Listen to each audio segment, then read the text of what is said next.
Audio test.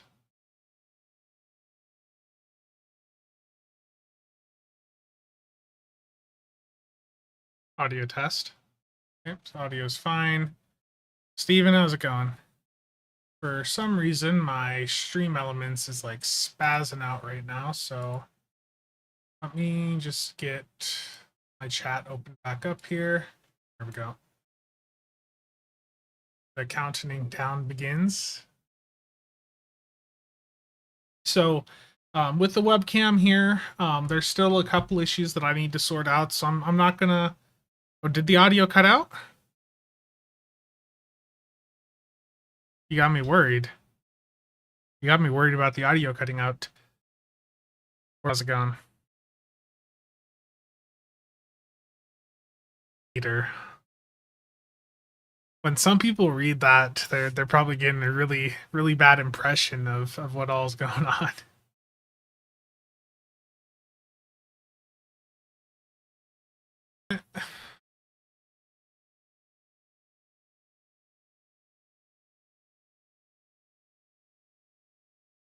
So literally, it's my ISP.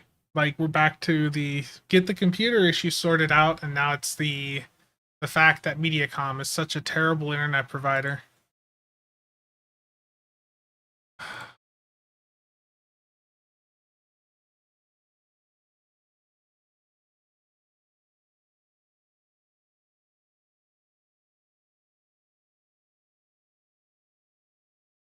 What's funny is I'm going to open up speed test, and it's...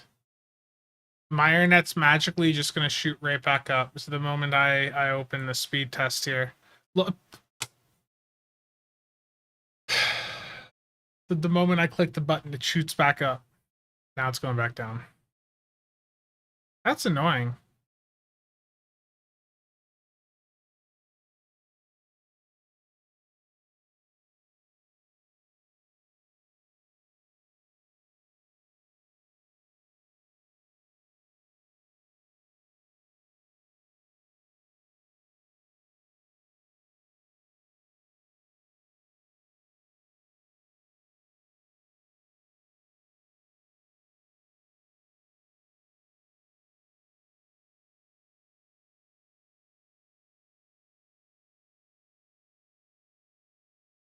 Hold on, let me take a picture of this.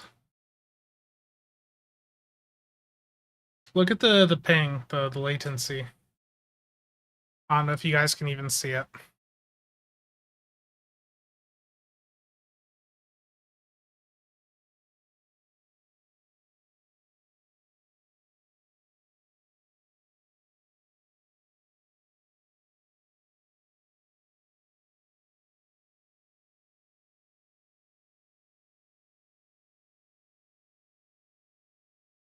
Just keep running speed tests throughout the stream then? Yeah. Yeah, I mean, look at the latency. Like, it's been fine all day. The moment I hit the button to start streaming, my internet just completely craps out. That's really aggravating.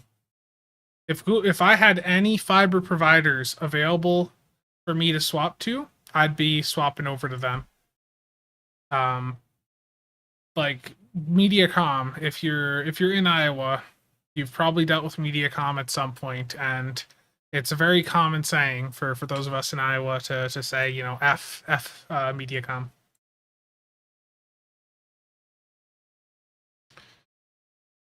Why is your upload so much slower than the download? That is, so it's cable internet, so it's not symmetrical. And I actually have like 50 meg upload, but because my ISP doesn't... well, as soon as you actually try to start using the upload, it doesn't like to work. Literally the moment. Well, look at the bit rate. Like, it's not, it's barely sustaining two. I mean, there's 0.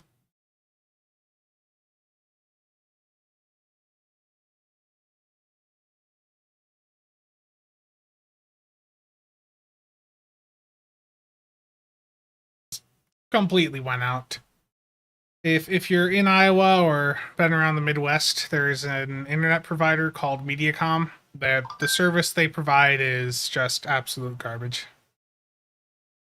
Your download will be fine, but the moment you try to do anything where you're sending data out, it is just so incredibly unreliable. But it looks like it's maintaining things now. It's staying in the green there. Before it was just dropping down to like 0. So yeah, that's always fun. Um, yeah, let me refresh my chat here.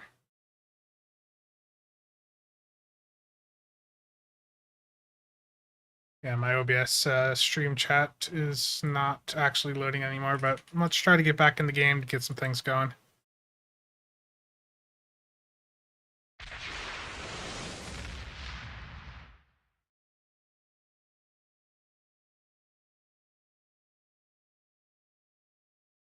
Yeah, 0 is bad. Yeah, looks fine now.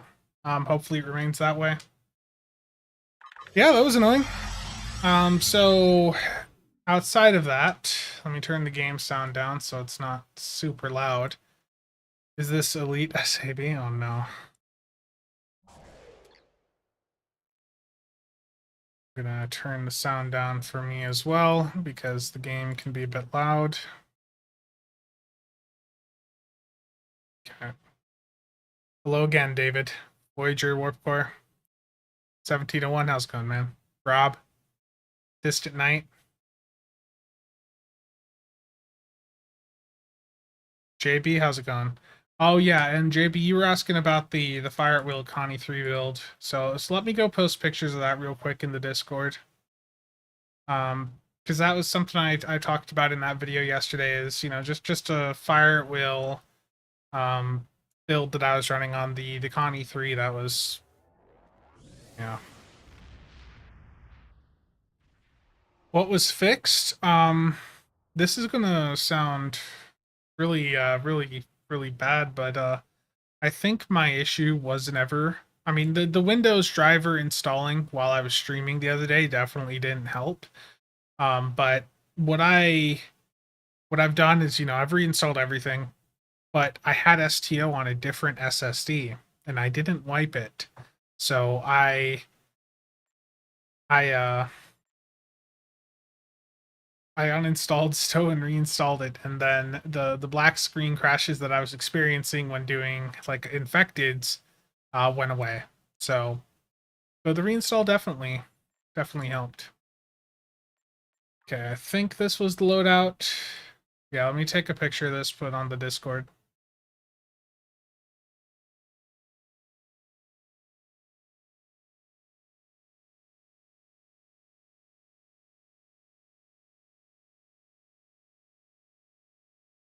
Stream just suddenly ended.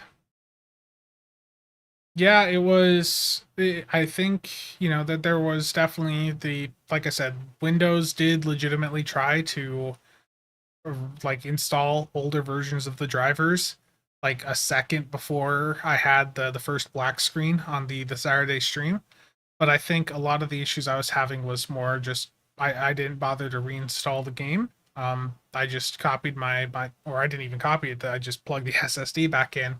And I don't know if there's any NVIDIA specific stuff going on there, but um, as soon as I did that and like reinstalled, much better.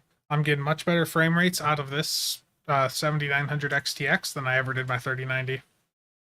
But in fact, if I show you show FPS, let's do then net graph. Like just sitting here above new ROM, I'm on this is on the 4K monitor. It's being downscaled to 1080p for the stream, but just sitting here in space, 300 FPS. Pretty nice improvement. Not feeling great. Definitely feel better than yesterday. Oh yeah, 17-1. I heard you may had COVID or something. Yeah, that is never fun. Hope you get better soon, man. How much furniture did I break over the last few days? Actually, just a little bit ago, um, we did take apart a chair. My mom had got a chair for her patio, and didn't work out. So yeah, did take that apart, break that earlier. I'll return it. Didn't actually break it, but broke it down. Okay. Let me get these pictures done quick on the Connie 3. I'll post these in my Discord under Spencer's builds. We'll do this as the Connie 3 fall build. I am using the narrow phaser beams on it. I do want to do a review of those beams at some point in the future. I just have not had time to do so yet. As some of you will know, I have a couple video projects that I was talking about quite a bit in the past couple of months that just have not shown up yet, and I was, I'm looking to get the everything caught up again. I still want to get the event campaign recommendations out. It's just, been one thing after the other IRL. Which is how it goes sometimes. Okay, builds posted in Spencer's builds channel on the Discord. The narrow phaser beams, I'll tell you right now, I mean, you run them over a normal phaser beam if you're doing a beam array setup. Like just straight up damage wise, they're better than a traditional beam array. Not by a ton, but they are better. Alan, how's it going, man? I probably won't keep the webcam on, just because I don't know if there's a solution with AMD to just auto remove the background like what NVIDIA Broadcast did. So having all this crap up on the screen's not great. And I'm also blocking the tray right now, so that also doesn't help. So the build I'm gonna go with today, is gonna be the Hesperian. I didn't really get to use this much the other day because I started running into those crashing issues. Um, Again, it looks I think those are sorted out. I've just jinxed myself, but I think it's sorted out.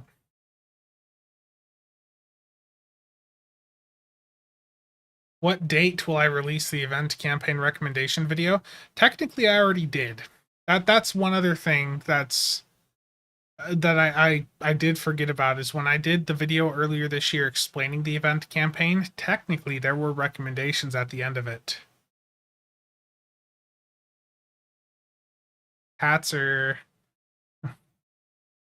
one of them is so one of those is from like just LTT, and then the other one is from the company that makes um the DAC and amp combo that I'm using, Shit Audio, SCHIIT. So the hat just says shit happens, but it's their spelling, so SCHIIT. Isn't there a background removal thing in OBS? I think for audio, I don't. There's chroma key, so like if I had like a green screen behind me, then yeah. But right now I've got, the background's a bunch of random crap. Got motherboard box back there. I think that's a keyboard next to it. Then on the other side here, I've got the GPU box. It's hard to filter out all the different colors.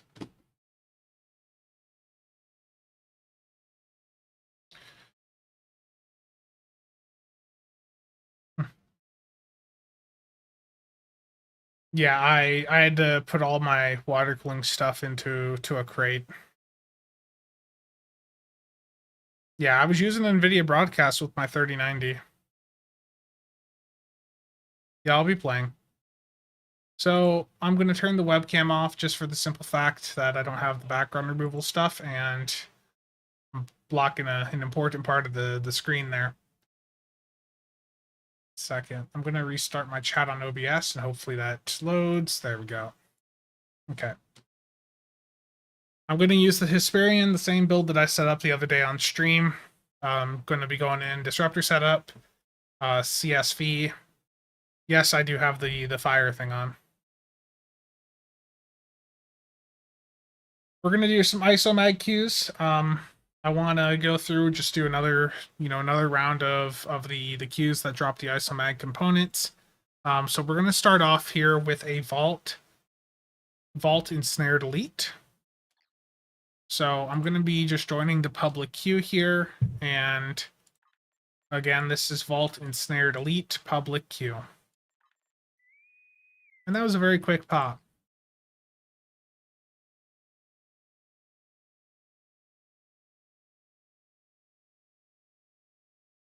I think the fire thing is quite fun. Time to grind some phaser power consoles. Yeah, the phaser isomags, they're expensive for a good reason. Scar, how's it going? Lino, I think I was reading something about some issues with one of the recent NVIDIA drivers also.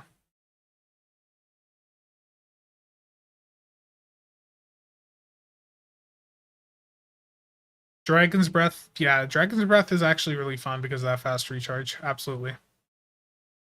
I did hit the button to start. It's just taking a little bit. No, the ship's pretty decent. Do I think the Maelstrom issues will come up on the next stream? I would say with the Maelstrom, I think we need to just wait and see. I think that there's been quite a bit of feedback, and I think we need to just give it some time. When it comes to anything like this, you're not going to have an instant response. I think they're aware of the feedback, and they know that a lot of us are not very happy about things. And I do think that they are listening and will hopefully take our feedback into account.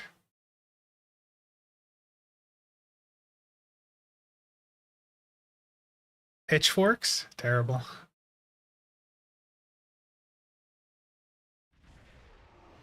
I need to turn the audio back up for you guys, because otherwise there's like just no game sound. There we go. Oh, it's still too low. Hold on.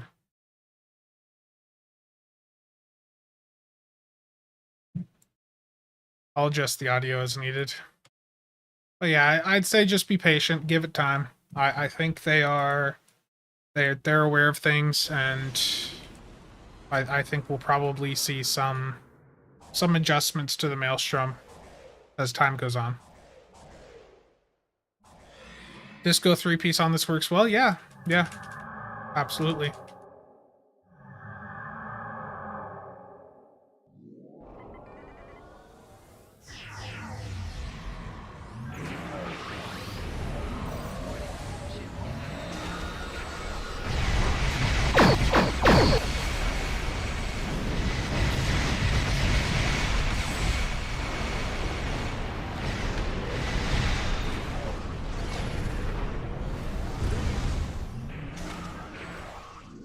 I hate being stuck with these webs. Can't target it. There we go. Yeah, I like click on the edges, try and get out of here. There we go. Thank you. We will withdraw to a safe distance. I did not mean to hit that right there. Oh wow. 5 kilometers for the fire console. Yeah, I know.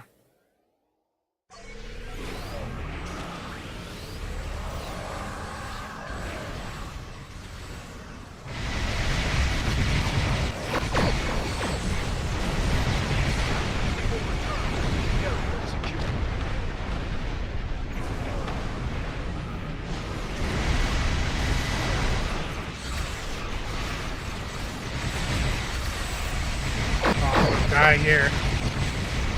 I'm alive. I don't know how, but this build has no survivability, but this queue doesn't really require too much survivability. You just gotta not fly into the warp course.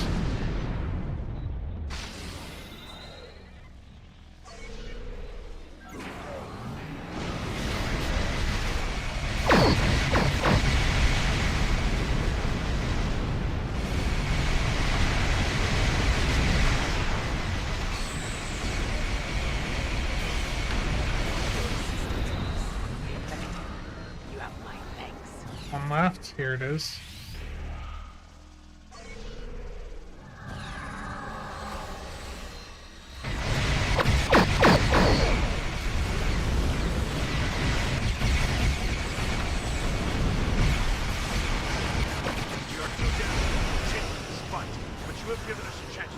Now I get to sit here and AFK for the next 2 minutes.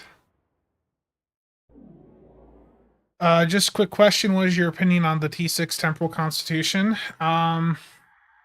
It's okay. It's not perfect, but I mean, if you want to use it, it'll work. And 1701, with the Maelstrom nerf, I think 4/4 definitely will still have a place. Personally, the torp platform that I would probably look at if you're going for like the pilot stuff would be probably the Undine Chirax in a supported environment, because that's going to be a 4/4 that you can do, you know, the mine and older torp setup on, but you still get to benefit from the Eagle console, but that is a pretty expensive option.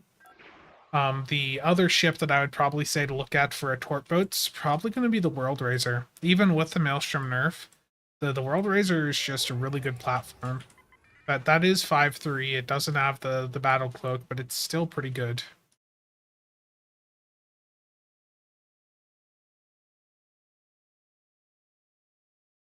Yeah, honestly, the Hesperian performs quite well. I've got it set up with CSV because CSV is what I just default to. But sorry, I just saw something. Yeah, okay. So when I saw a background noise, Steven, I was really worried for a minute because I can hear a little bit of. It's not as bad now that I swapped the cables out on the GPU, but I can still hear a little bit of like coil whine or whatever from the power cables. It's not as bad as the old ones that were just pushed up against the glass, though. Yeah. So to clarify, the Undine Chirax is like whale tier type ship and also a supported environment. The Undine Chirax for like general play as a torp boat, not going to be good. Just to be clear. The Undine Chirax is more of a you're playing in a very coordinated group and you have people that can feed CF3 to you.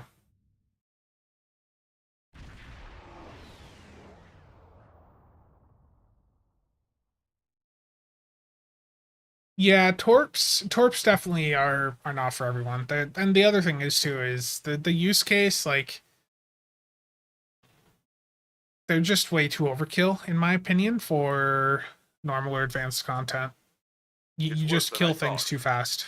You're better off with a like an energy weapon build in that lower difficulty, or UPG, which I know Distant Night is about the type.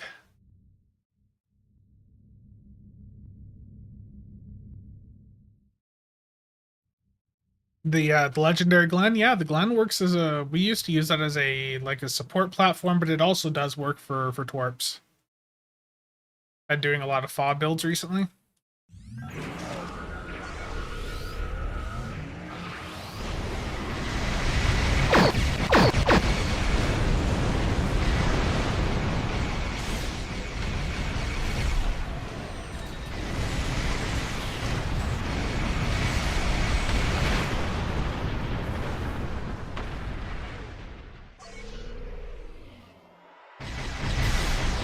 I did not mean to hit that. No.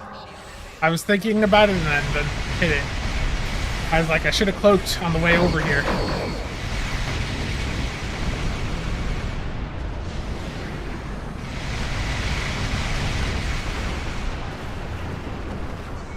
Okay, wasn't there some right below me? Yes, there are.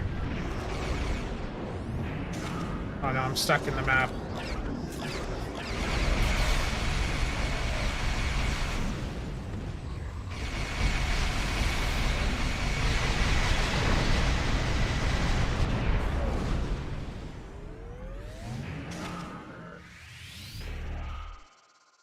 Okay, looks like everything else is pretty much sorted out.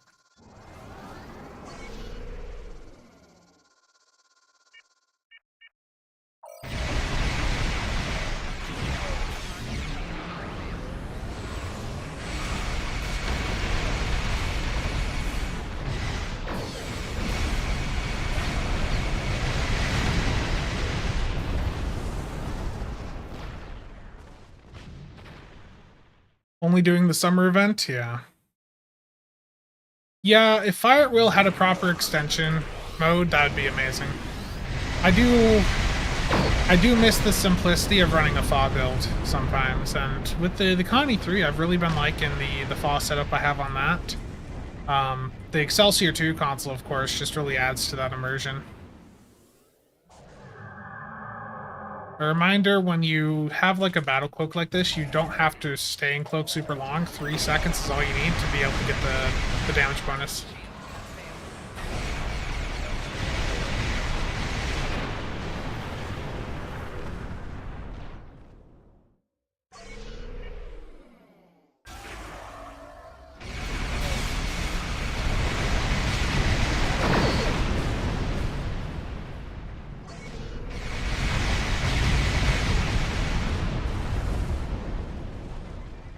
New waves finally spawning in. I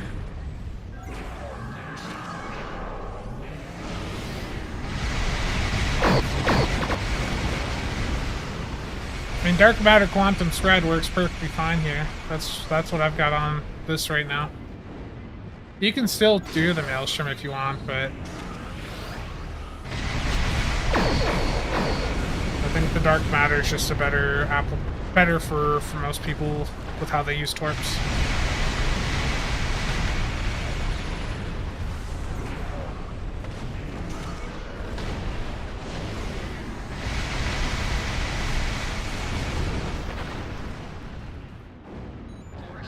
I'm out of deuterium now. Rip.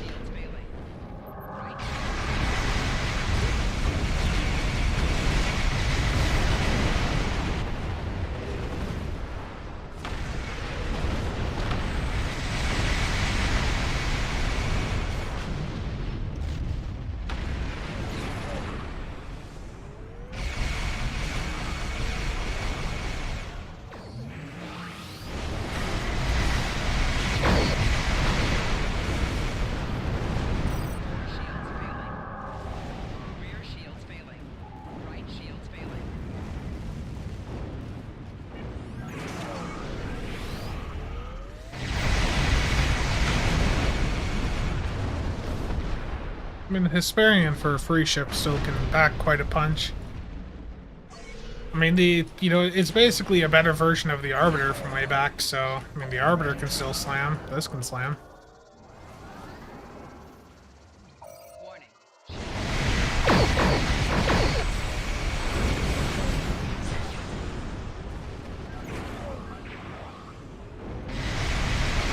Yeah, the extra crit D is definitely helpful.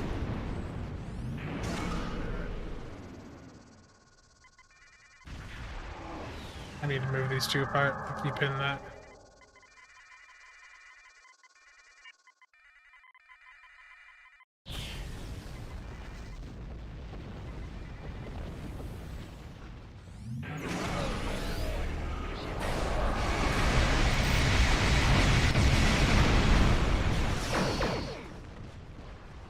Got those.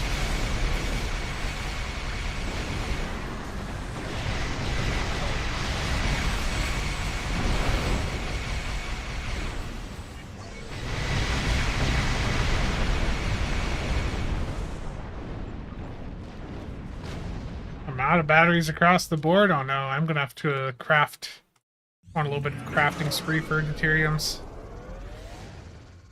Yeah, DMQ, Dark Matter Quantum from the Disco rep.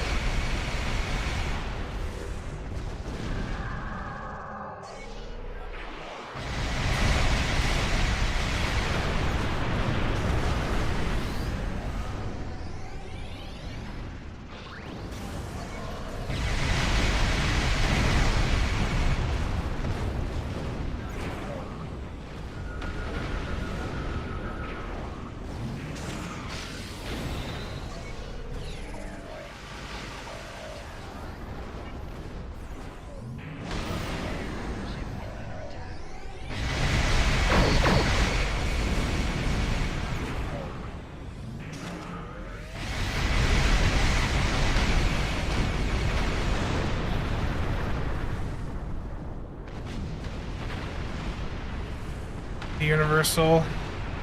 Terrible. But that requires me to do a Turner Beach assault, and I honestly, I don't think I hate myself enough for that.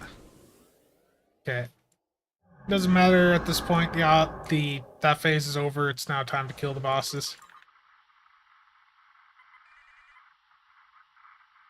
Fire build on the Hesperian leader? The Tholian web is Like, collapsing. how's the fire Excellent. build going to be different, Almost though? secure, but we are not. Sensors show Tholian reinforcements approaching at high warp. Careful back. The Tholian flagship in command.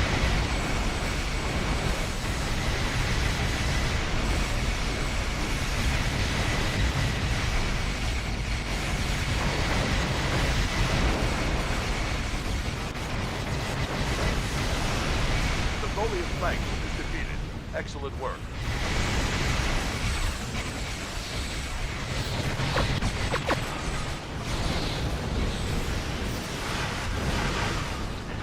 Good job, team. I mean, the fire thing on this already does quite well, even without, like, too much investment in it. I missed a couple things in chat, so let me get caught up here.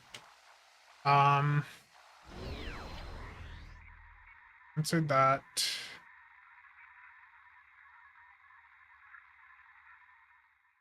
Excel fog build is fun, yeah.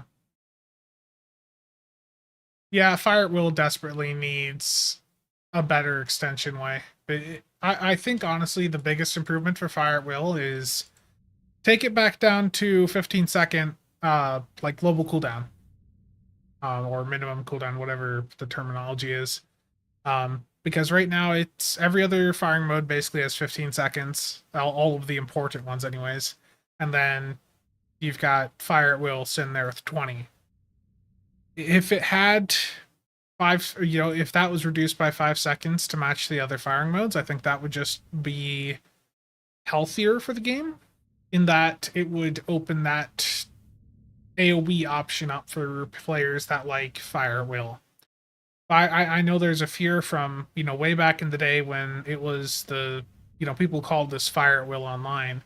And, the reality is that most people want their ships to look like what was in the shows. And it's clear at this point that FA is, a little bit behind. And if it was able to be up 100% of the time, probably be a bit more competitive again.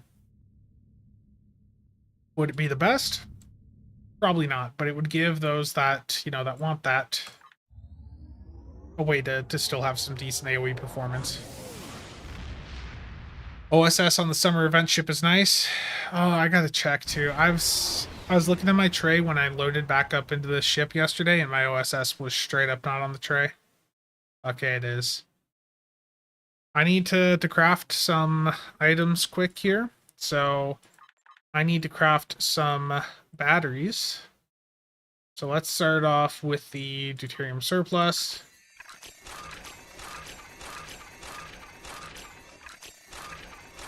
Okay, 6 of those started. That is that crafting keybind I used. I have a video up on the channel from way back going over crafting keybinds. That is the numpad 4 in the video that I just used, and that is the only one that still works because Cryptic decided to take the other ones out, which is a bit annoying. I had numpad 4 set to bring the last item up that I looked at, numpad 5 to set the quantity slider to max, and then numpad 6 would start the assignment. Unfortunately, those latter two do not work anymore because Cryptic has something against quality of life, it feels like right now.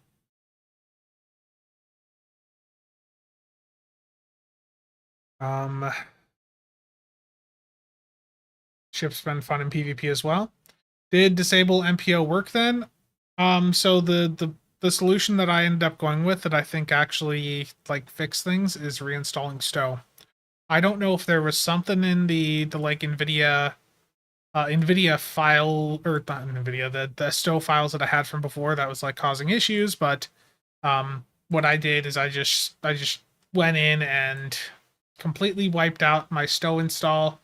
I did back it up, so eventually I'll probably do a comparison to see, what's different. But I nuked my prior Stow install, and then I reinstalled Stow, and everything has been fine ever since. So just going through doing that. Um, that seems to have been the thing that fixed it, and it makes sense because the only place I was really having issues with crashes was STO. So it sort of makes sense that it was something, maybe just wrong with my STO install.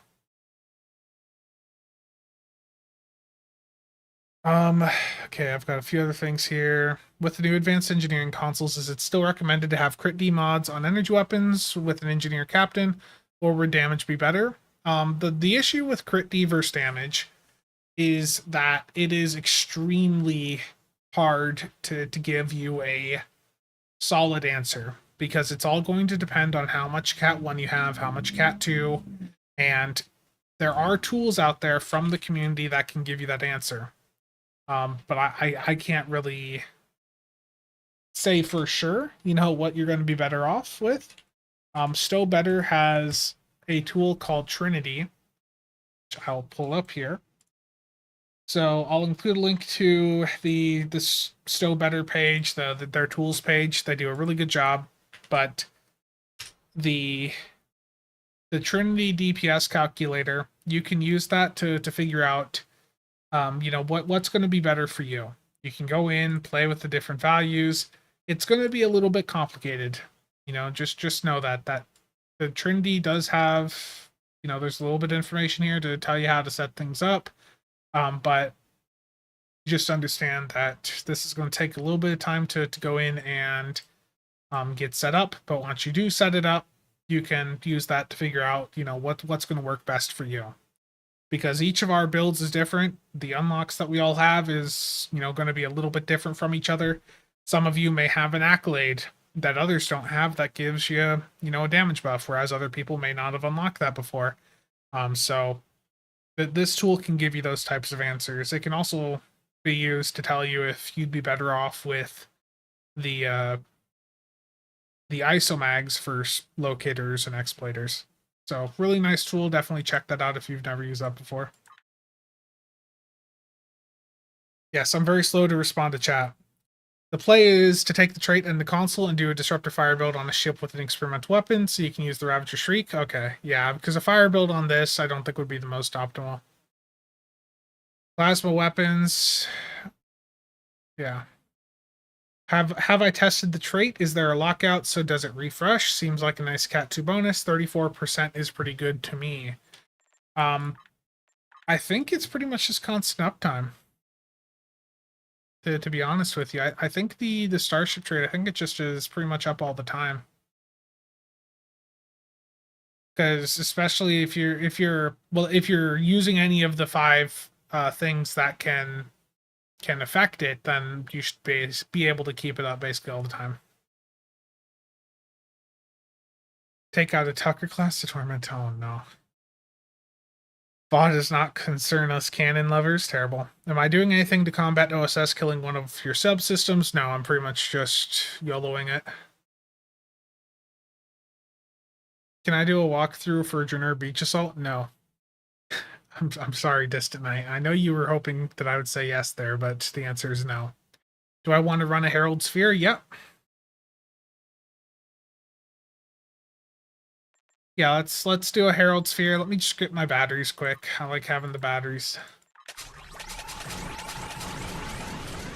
I need to craft a couple of the advanced energy amplifiers too, so let me do that.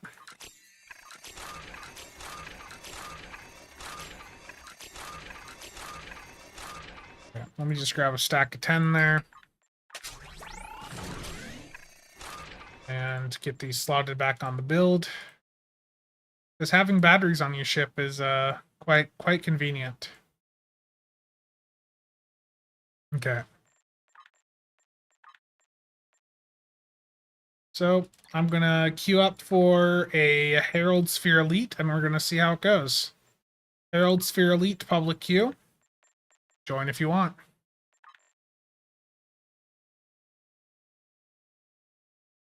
Fire build versus cold build in PvP. Terrible.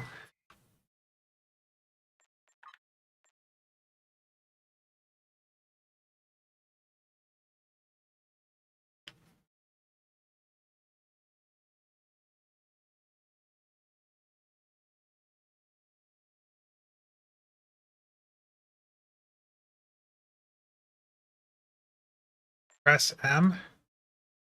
I don't want to do that, Voyager. Find me, Voyager. Come on, find me. You can do it. I believe in you.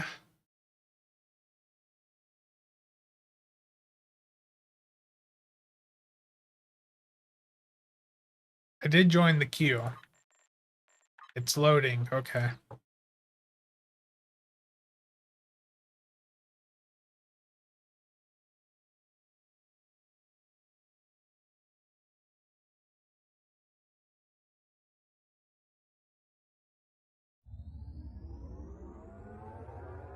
I'm out of bounds. Good. 318 FPS at 4K.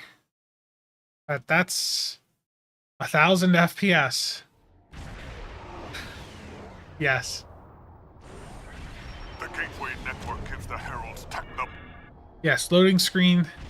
Very good performance. Yeah, I mean, honestly, like once I've got these driver issues sorted out, this card's awesome. I was playing Pitman 3 earlier, and really great performance in that. Herald forces inbound.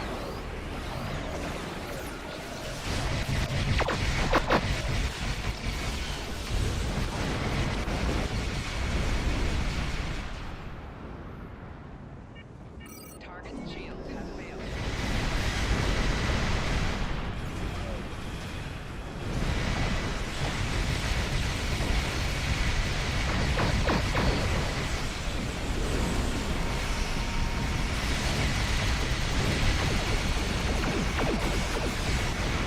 The heralds are destroyed. Get to a gateway and enter the sphere. I have so the specific card that I got is the XFX Merc 310 Black 7900 XTX. So it's basically AMD's current, top option, and it's the XFX model that was just $900 on Amazon during Prime Day. Stop the herald forces. And it comes before with they reach the Starfield. gateway. So I got a Starfield premium key. I already got the email and redeemed the code on AMD Rewards, so 1 o'clock.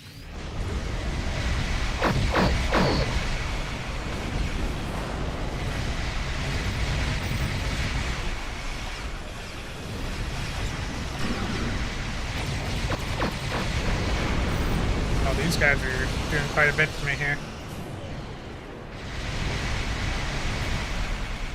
Gateway opening at 11 o'clock. Hull integrity below. Yeah, the build quality is really good. The Gateway opening. the driver issues are the only issues I had, and I'm pretty sure that they're dealt with now. So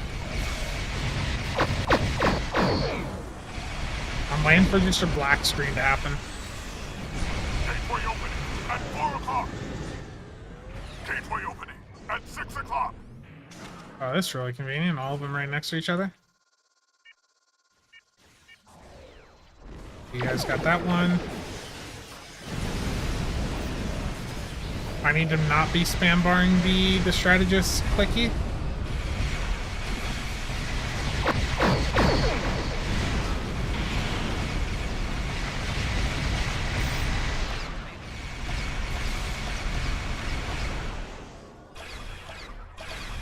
Gateway opening at 12 o'clock. I need to fly my ship better. That would also help. But I don't even know why I'm hitting things at this point. Gateway opening at 5 o'clock.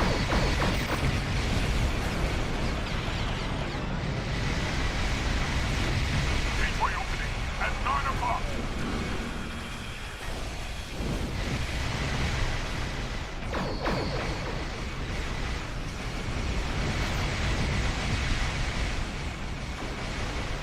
Gateway opening at 11 o'clock.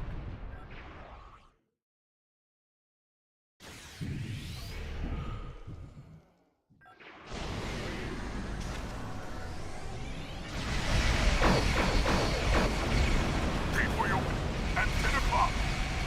Oh, we failed the optional already. Rip. I didn't realize.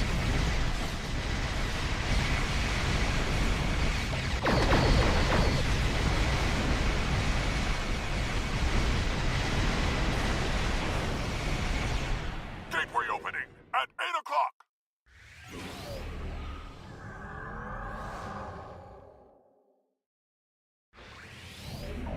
Warning. Ship is under attack. Gateway opening at 5 o'clock.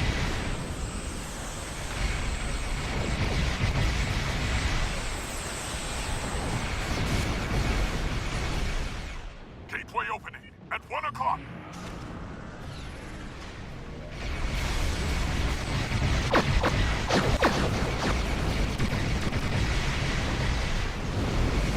I'll catch up on chat after the TFO, but those seem to like run around all these different points and focused a bit more on the screen.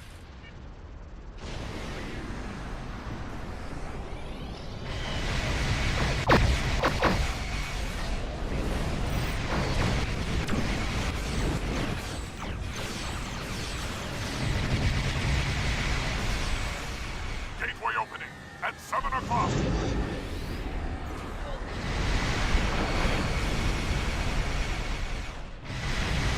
We need to stop the Herald attack on Allied space. Get through that gateway.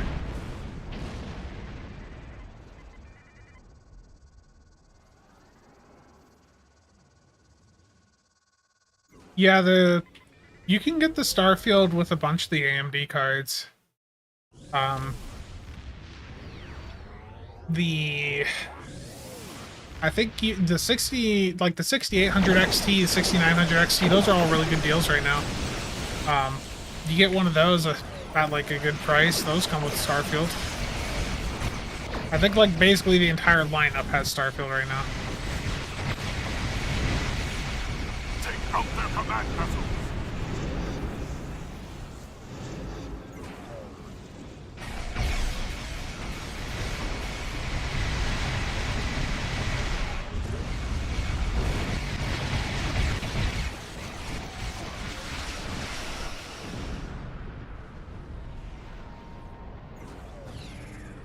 We're getting all the fire out.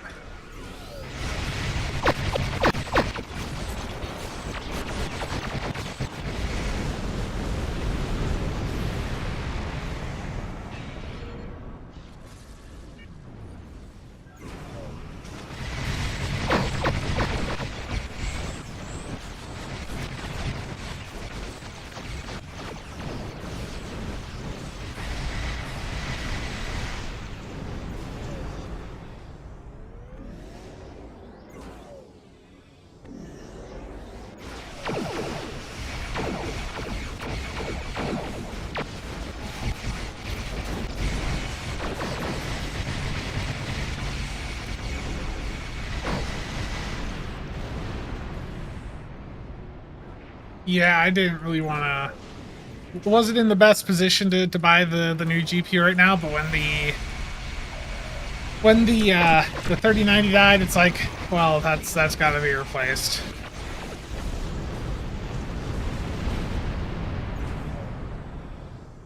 I was terrible. I went through and just affirmed it, but luckily my affirm account, the interest isn't that bad, so I'll just pay that off, and I think the interest will probably be like 20 bucks.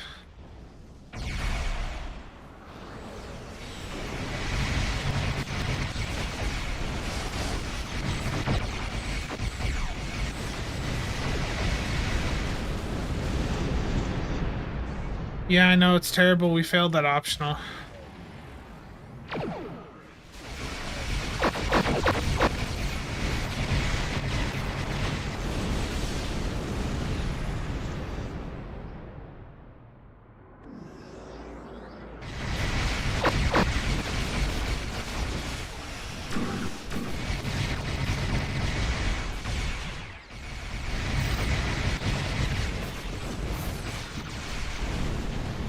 Am I gonna do a Vulcan jellyfish build? I don't know.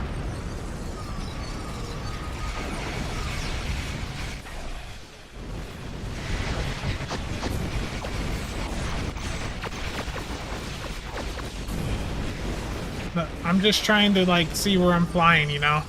It's really hard with all the stuff going on.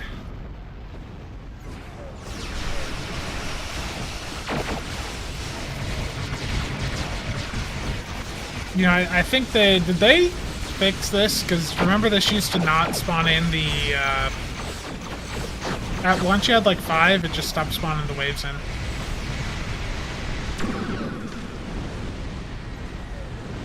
Energy levels in the sphere are rising. Check it out. Hard to see, no, I know.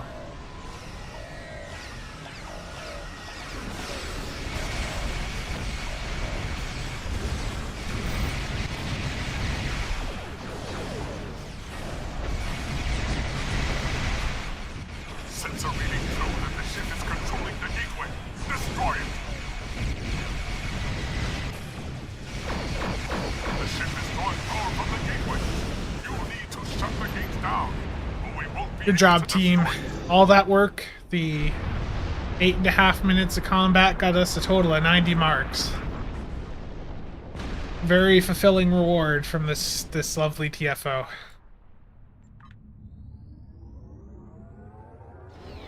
Okay, so there's a bit in chat that I missed. Let's go back through and take a look here. Hold on a second.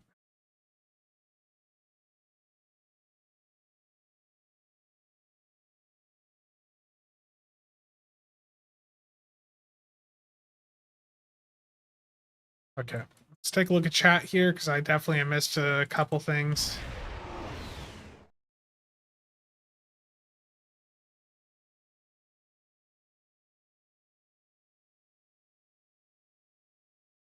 Okay, yeah. So which card did I get? I got the 7900 XTX, the XFX one. I'll show this real quick. Let me find the Amazon page.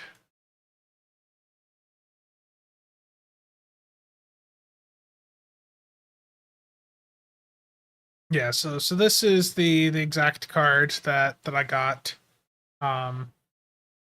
This was like $10 cheaper when I picked it up. So with it being at 920, it's a bit pricey for sure.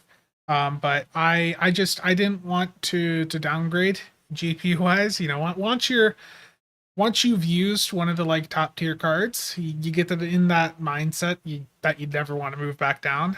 So that's why I went for the 7900 XTX. I did get Starfield with it. Already got the code from Amazon. It's already redeemed. But yeah, this is what I end up going with. I think the card looks good. The top might look a little bit generic, you know, to some people, but I think it looks good, and the performance when things are working has been good. So nothing to really complain about.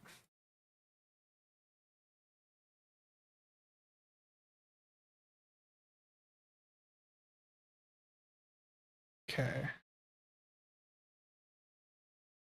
Sub 1K 7900 XTX. So after taxes, it was like 970 or 980, and then with the affirm, because that's how I got it, as just I affirmed it and then I'll pay it off when I get paid. You know, I'm gonna have like 10-20 bucks of in interest, so I basically spent like $1,000 for it. Yeah, best bet for new hardware is definitely doing a wipe. It's a moot point. Eagle Moss model's terrible. I did see they finally have the Modern Galactica earlier, and it's tempting, but I don't know where I'd put it. So.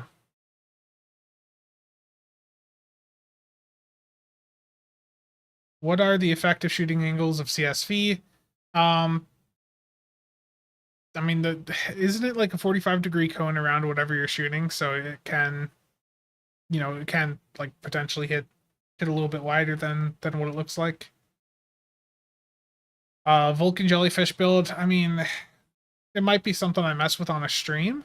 But the main reason I chose the jellyfish, to be honest, is because of the quad photons it has on it.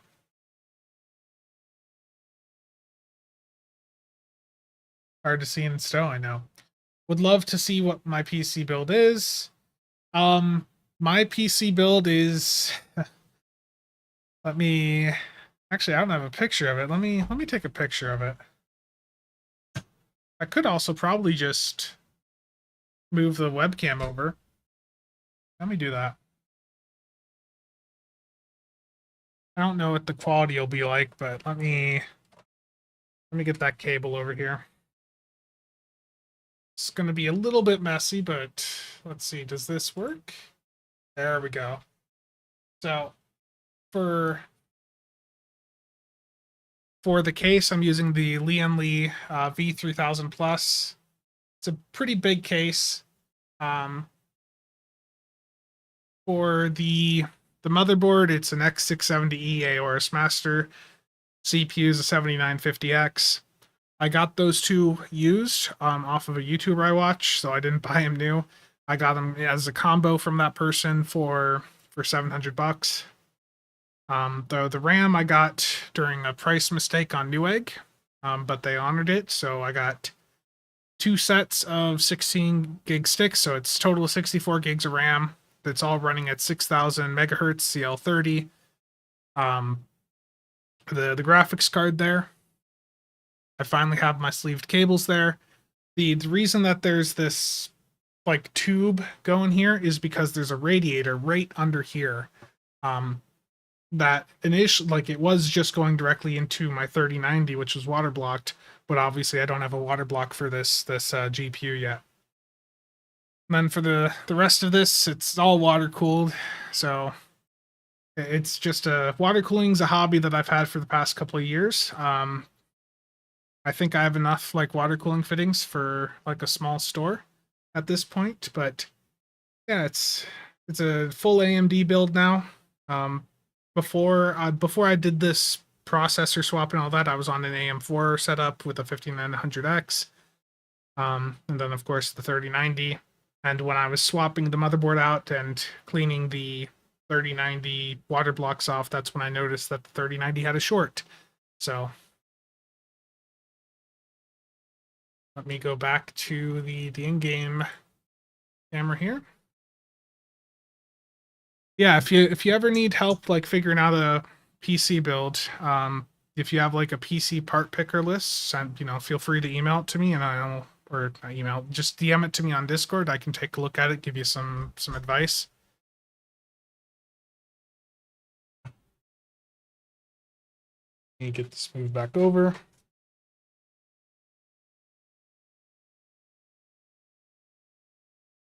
Okay.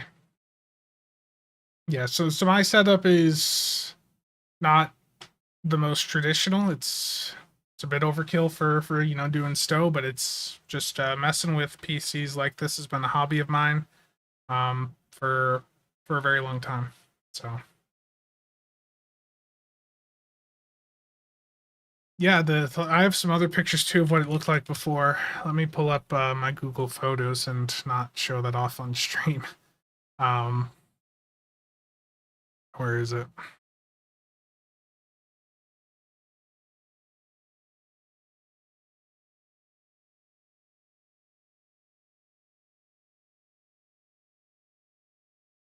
So yeah, when I had the 3090 in there, I still had the reservoir like mounted to the front of to the front radiator. You could see the bottom radiator there. It's between the power supply and that bottom bracket. I've got the pumps down there. The bottom's a little bit messy, but I don't care. You don't see the bottom. It's like the cabling on the back. I don't really bother with the cable management too much. The only person that's ever going to see it is me, and right now it's up against a wall, so not that big of a concern to me. I was really happy with the run that I had on the 3090 though. Let me pull that open. I was using a bunch of black chrome fittings that I'd picked up and had this really neat run. Now the reason that there was a backplate, an active backplate, so there's a water block on the front of the graphics card and the back of my 3090, because the 3090 had VRAM on the back of that card, so you needed some sort of cooling for the back. Now the other thing I'll say too is the like PCB damage I noticed the other day. when I was tearing this all apart happened like right under this corner here. But the issue is when I actually like looked at it, that active backplate, like there was no way that it was making contact. I went through and I looked at it, like I just placed it and went to see if there would have been, potentially contact between that active backplate and the graphics card, and I just don't see how that's, I don't see how that would have been possible. And look at that gap there. And again, for those of you that did not see what happened to the back of my 3090, here it be. I'm not too familiar with like repairing electronic devices, beyond like basic, swap a battery out, swap a screen, things like that. But for water damage, does this look like water damage to any of you? Or does this look like a proper short happened? Because there were no leaks on the blocks from what I could see. I mean, am I wrong though? Does that look like water damage to you? If anyone happens to know, I'd very much like to know the answer. Because I'm going to be sending it off for an RMA here at some point.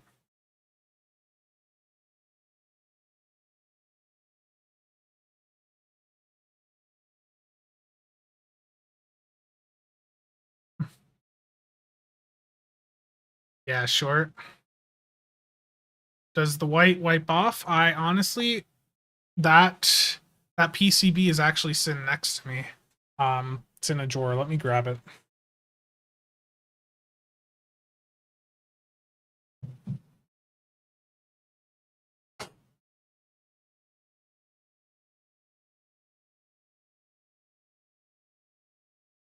Does that wipe off?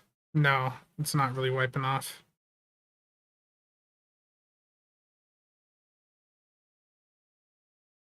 It's also very, very small. Let me see if I can turn the camera back on. I'm going to move my microphone over.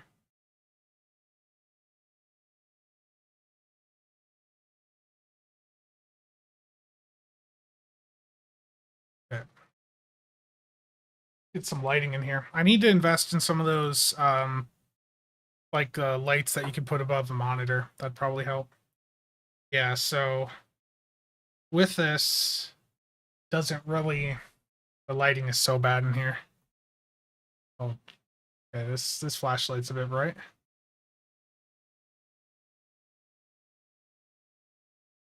Yeah, I don't think I can show that too well on camera.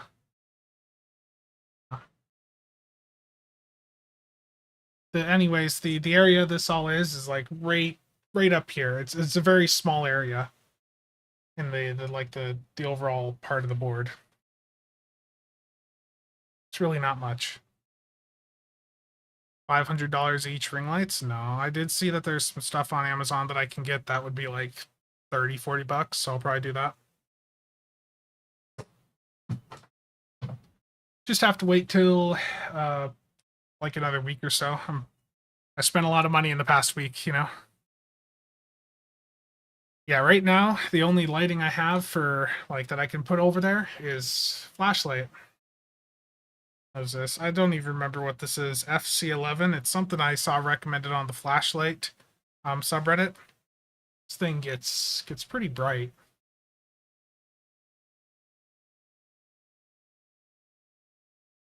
None of it was on gambling. No, I legitimately I don't gamble IRL. I know that that probably sounds crazy to some people given the amount of gambling I do in the game, but I don't buy master keys with real money. I do not buy promo packs. I don't buy EC. Anything that I gamble with an STO is, someone gave me something. Thank you, Martin. Or, I've liquidated some assets.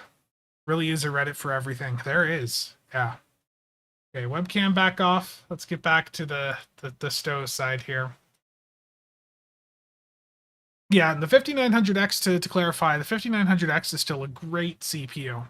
The only reason that I went through and did the platform swap is because I got a really good deal on the RAM. In fact, let me just show. Let me show this quick. Hold on. there was a price screw up on Newegg, and I took advantage of it, and they honored it. So I don't want to show you guys my address, but let me get this picture here. Let's not have the tracking number either. There we go. So there was a price error on Newegg a couple of weeks ago. You basically had to be on when it happened, or you missed it. And if you look up this specific model, these are supposed to be like $100 a piece. For this DDR5 RAM kit, I got them at $53 a piece. So it was a price mistake. They honored it, and that was part of the incentive. And then I saw that BPS Customs he put out an announcement that he was quitting YouTube, or stepping away from it, and he was selling a bunch of hardware that he had. Well, I saw that he had an X670E Aorus Master and a 7950X, and I shot him a message, and I'm like, you know, would you, if I take both of these, would you be willing to do a little bit of a discount? So the overall, like, the cost for me to get the new motherboard, processor, and RAM was $800 basically. And I figure, you look at the market, I could still sell that AM4 setup that I had for probably $550 to $600. So the actual, like, upgrade cost for me to go from the 5900X to the 7950X, probably going to be like $200. So that's why I went for the upgrade in the first place, is because just really good deals lined up. And yeah, and the surprising thing is too, this is an Expo RAM, and in fact, if you go to the Gigabyte QVL list, they say that you can only, like, it officially only supports one of these sets in the board. But I put 2 of these in, and it booted right up. Like, people talk about really long boot times with AM5, and I was surprised because overall, long term, the boot times have been faster than my AM4 setup. Yeah. What are we playing? Oh, if we're listening to Spencer talk about hardware. Work would be proud. Thank you. How am I liking the new ship? I think it's cool. I think it's fun.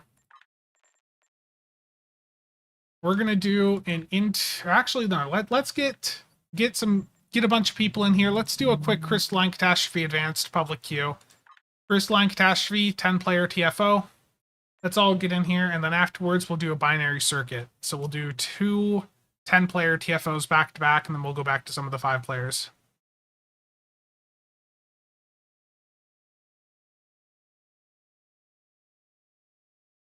Yeah, I think that's going to depend on your motherboard manufacturer. Like with this Gigabyte board, apparently when I was looking at stuff online, the Gigabyte's been pretty good about their DDR5 support this time around. So compared to some of the other manufacturers out there, they seem to be doing pretty good. 10-player means that we can do Journal Peach? Oh no. Finally got it yesterday. Nice, Dwayne. QVL is really what they have tested with. Yeah, that's true. I like the Gigabyte, or not the Gigabyte, the G-Skill Trident Z Neo. That's what I had in my old system. But you know, when that team group deal lined up, I took advantage of it, and I saw Buildzoid say to, you know, if you see a deal on that team group RAM for DDR5 for that type of model, you snap it up right away, because that's I think it's like Hynix MDI or something. So like it's basically like the top DDR5 RAM that you can really get right now.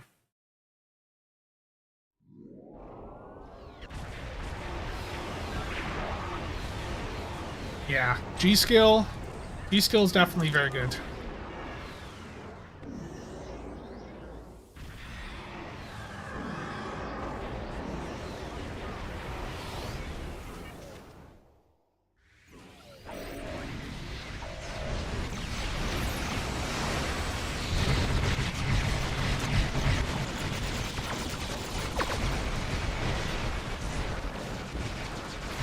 Run.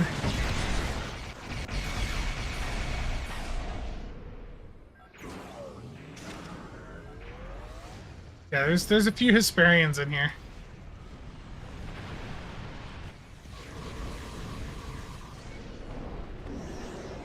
I'm not even gonna get back in there. Like, the issue with Crystalline Catastrophe is that it's so... It's been so outdone by power creep. I mean, you have to keep in mind, people were... The reason there's even these immunity phases is because back in...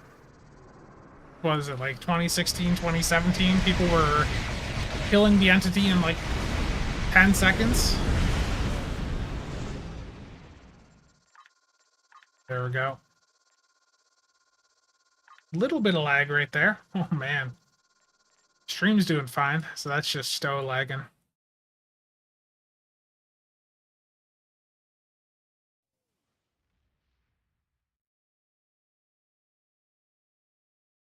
I got second place. Terrible. You see, I gotta live up to that casual name. That's what it is.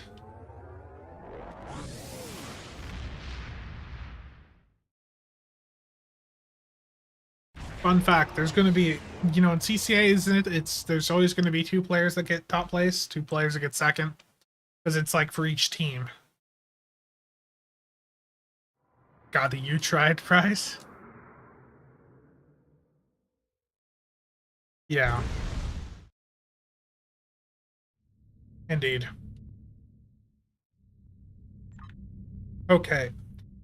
We're going to do a binary circuit elite on ground. This is a 10-player TFO. It is competitive, but it's super easy. It's just a maze. Most likely someone's going to have the stuff to be able to jump across the start, probably get through it in like 3 minutes. Very nice. David, I don't know. How would people react if I did an entire stream where I didn't do infected? You know, how would people react?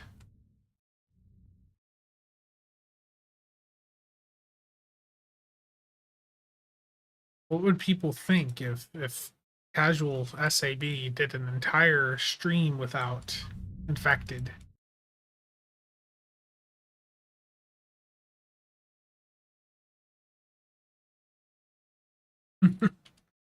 Hi, Twitch. Terrible.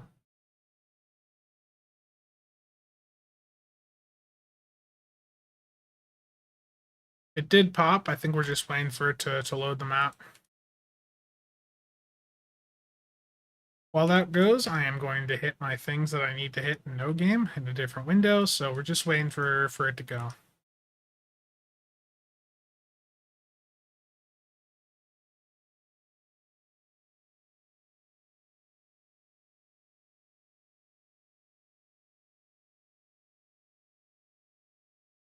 Demand refund.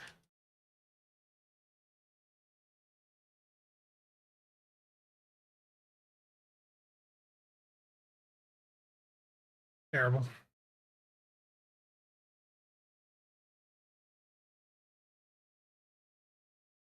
We need another person in the queue for Binary Circuit Elite? Or no? Oh, there it goes. It's loading. It's loading.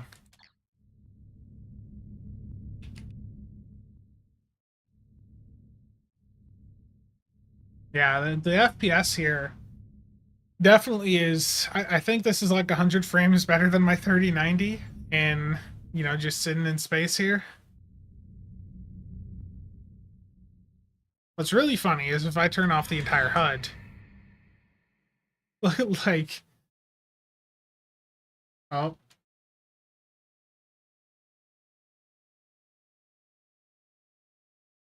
What's going on? Okay, turning the HUD off when you're loading into a map, not good. That was a bit concerning. Welcome to board. That's an interesting... It could have been that I was just out of bounds on the map or something.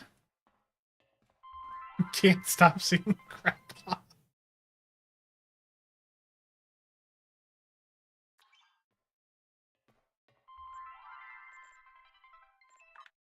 Greetings, Voyager. Yeah, I'm gonna get slammed. Remember, I'm a casual player. So I'm approaching this casually.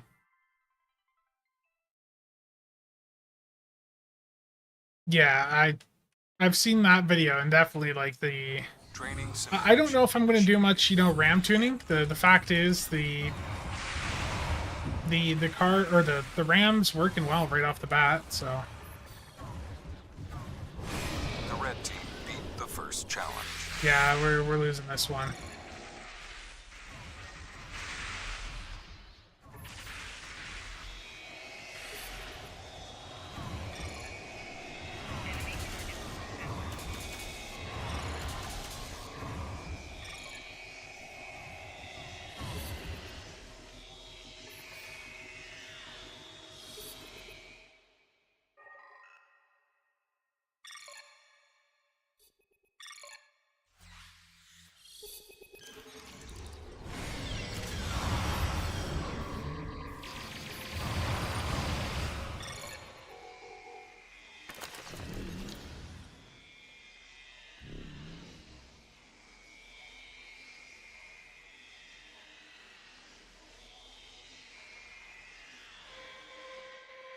Yeah, I'm taking this very casually. Just going on a casual stroll here.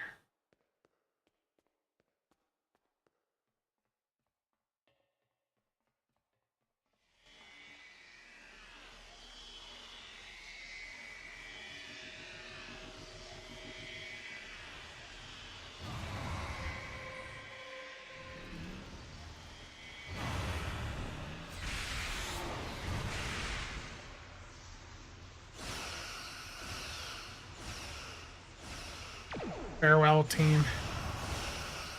May one of you make it through. The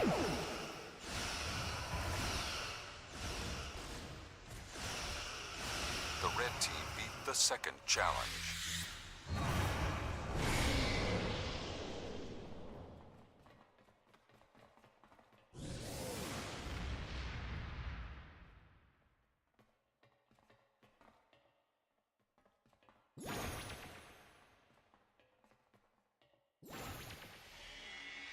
I'll be there with you soon, team.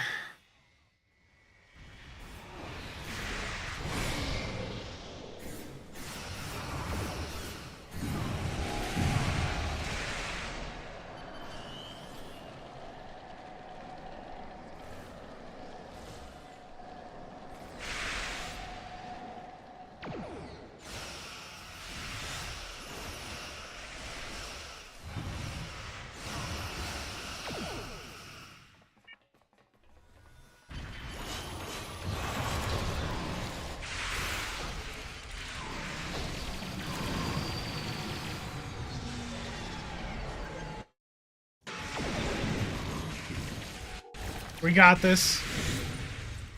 They're jumping past the first phase, but we got the beeps.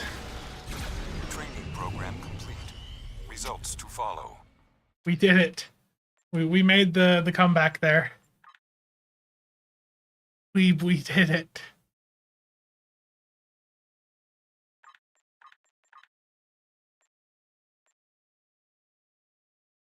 Someone sabotaged our pillars. Wasn't the Connie refit part of the Lost Era? I have no idea. I thought as soon as you guys as soon as the red team went through and just instantly completed the other side, I thought we were done. I thought we lost right there and then, but thankfully not. Yeah, back to the RAM stuff. I think that the XMP profile loaded, it's stable. I'm not gonna mess with it. My luck is just after all the issues I've had in the past week, I don't really want to make things worse.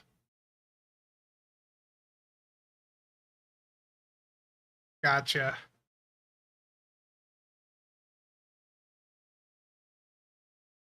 Yeah, I don't know.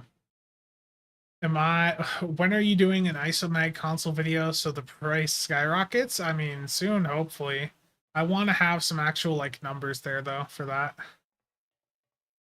Yeah, I've got a lot of stuff to catch up on from the past couple of weeks, so.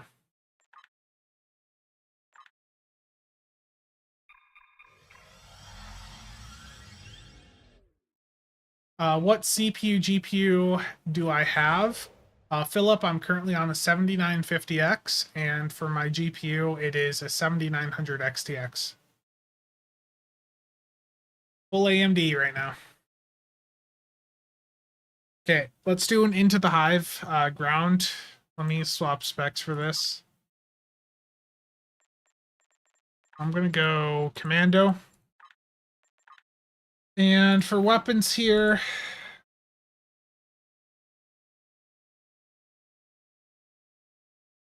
let's, yeah, the Zephyr Cochrane shotgun, everyone's favorite. Let's go full physical. I don't want to have to worry about anything. Okay. Omega Into the Hive Elite. This is a ground TFO 5-player. This is a queue that does drop the isomag components. So if you're wanting to get some of the isomag fragments, playing this queue gets you a shot at getting the parts. Yeah, I'm not too familiar with all the lore, like of when, you know, the ships are from what era, like for that to that specific, well, to that level, but I can't English. I'm going to go command. Oh no. Oh no. Yeah, I don't dive into the lore stuff that much. For me, it's about spamming the space bar and doing damage. Words are hard, yeah.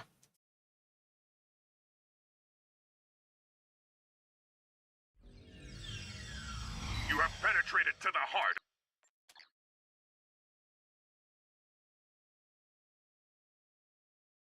I mean, over 200 FPS at 4K is pretty good.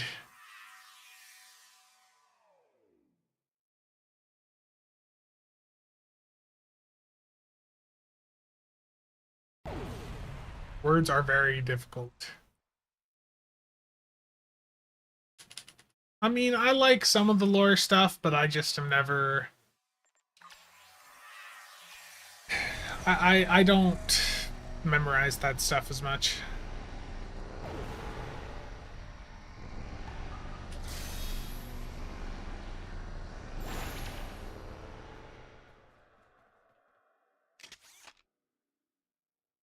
Sweep this room quickly and you'll catch the Borg off guard.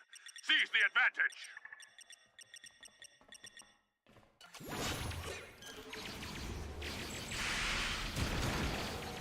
The Borg are reacting. They are awakening reinforcements.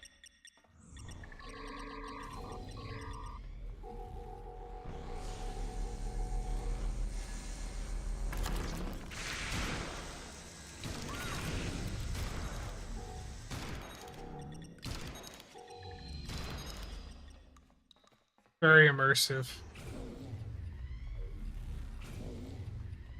I'll catch up on chat here when I have an opportunity.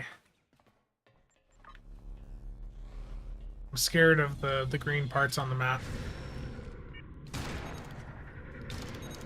Look at this awesome damage.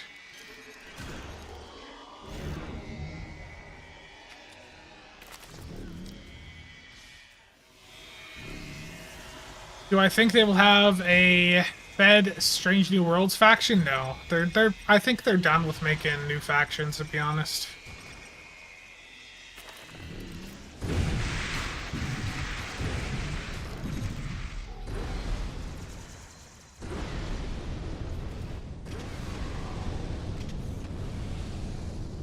So I spent some dill and bought a couple of Crescent Disruptor cannons and a Terran and the Quad Disruptor along with 2 Crescent turrets. No, keep with the Disruptor. The Disruptor definitely is good. Or the Terran Disruptor. The Terran Disruptor is pretty good, so keep that on for sure. Yeah, like for my Disruptor builds, I run the Terran DHC and then Spiral Waves on everything else. You said you thought Plasma was the new elite meta. Do I think this new console slash trait will bring disruptors back into the fold? I mean, disruptors have always been good. All the like DPS do records, traditionally have been set with like spiral wave disruptor setups. Plasma is really good, like in a situation where you're fighting things that are going to be alive a long time. Disruptor would still be better in a situation where things are dying relatively fast.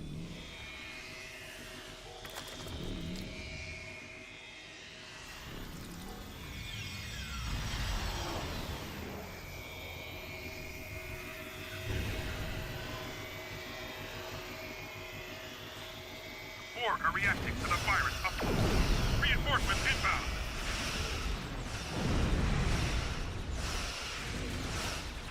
I thought those ones were going to pop out there. Apparently not.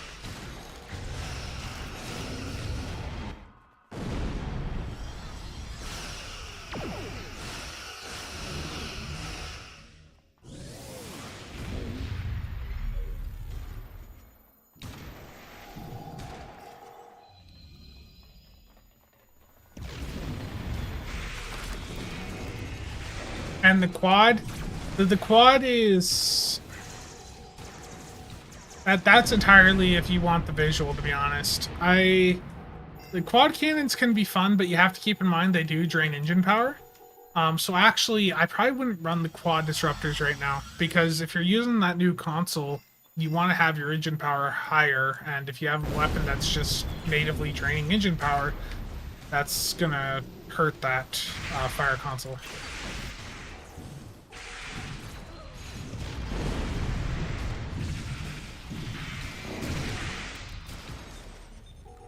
The weapon I'm using is the Zephyr Cochrane shotgun from the, I think this is in the Phoenix store now?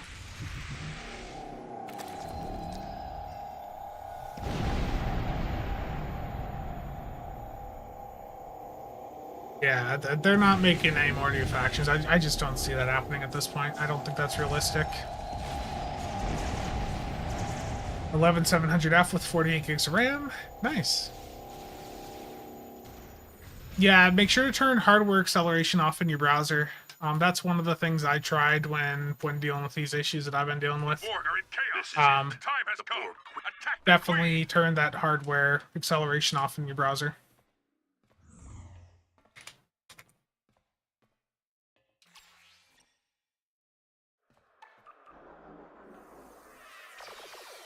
SSD-wise, I've been really liking the Solidigm products. Solidigm is Intel's former SSD division. It was bought out by SK Hynix. They've had a lot of really good deals here in the US.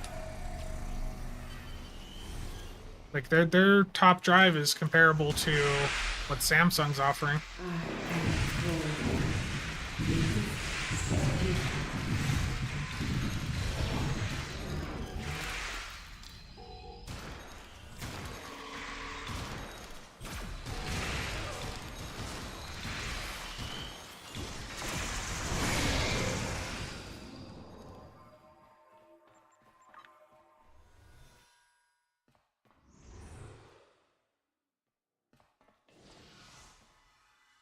Oh, did we already get it?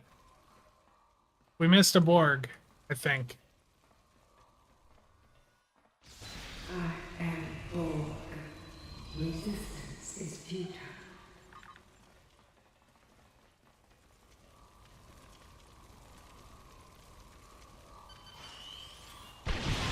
If there's 3 of them in there, it's not so, though.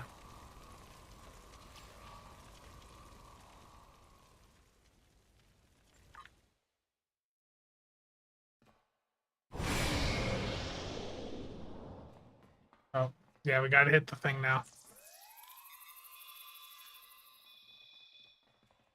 I am.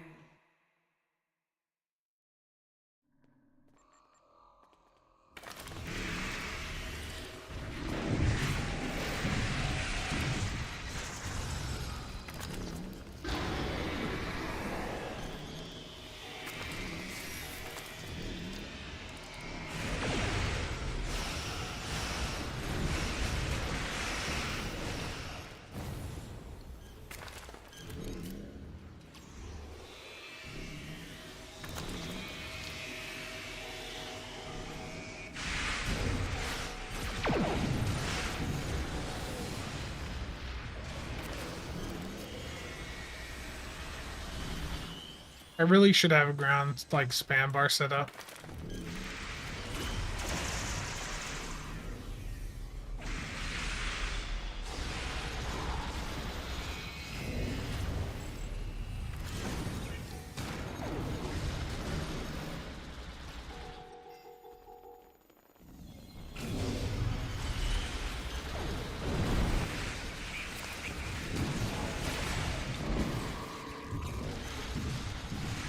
You cannot defeat me. You cannot defeat the Borg.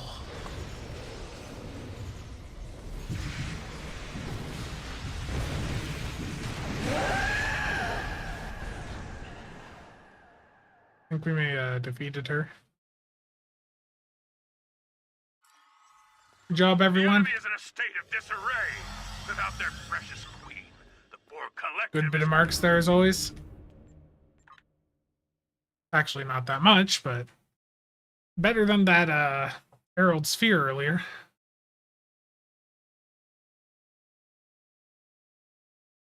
Built this in the last good Micro Center sale. Ryzen 9 7950. I'm assuming that's X3D. The X3D stuff, yeah, the X3D stuff looks interesting. I was interested in it, but when I saw that deal on the 7950X, the non 3D, I went for it.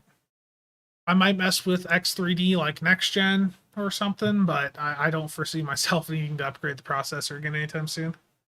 Can I pug elites? It's painful. Going into public queues for elite content is brutal because you have to remember there's such a huge skill gap in this game. Terrible. Of course it has a bug. Everything has a bug.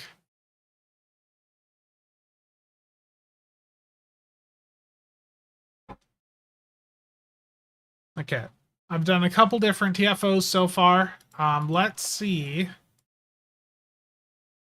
if oh wow, this inventory is bad. Salvage. Clear this out. Good bit of salvage there. Let's see. Did I get any of the components from the elite boxes? Let me clear out the advanced ones first. So we've done 5 elites so far on the stream. And theoretically it's a 50-50 drop rate, so I should be getting like 2 or 3 of the parts from these boxes here.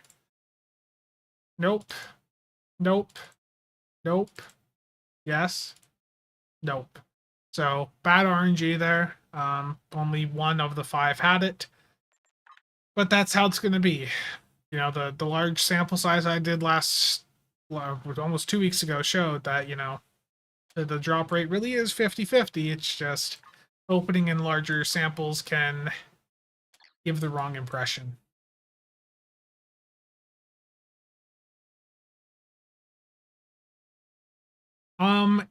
The issue is that many of those 300k players aren't going into elite queues, even the public ones. The issue is they think that they're going to have the same players that they're getting, when they do advanced. I shouldn't have. Now you've got me wondering, did I just salvage an isomag?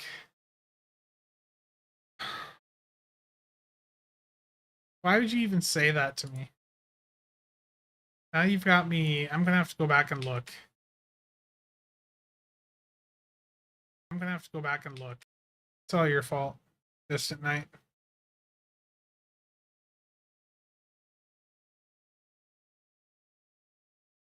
No, I did not. There's no isomag in there. Terrible. Terrible.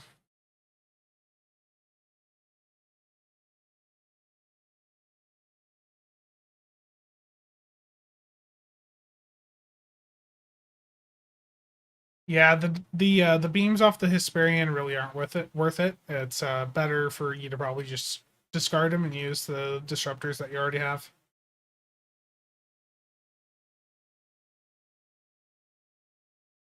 Okay.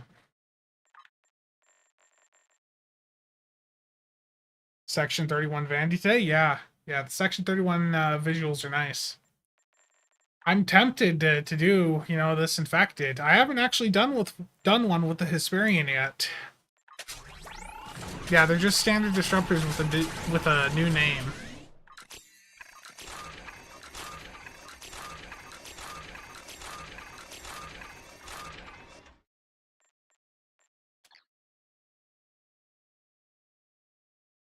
Nope.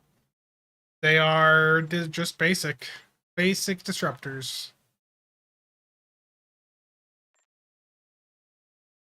Oh, change the specs. Thank you. Thank you.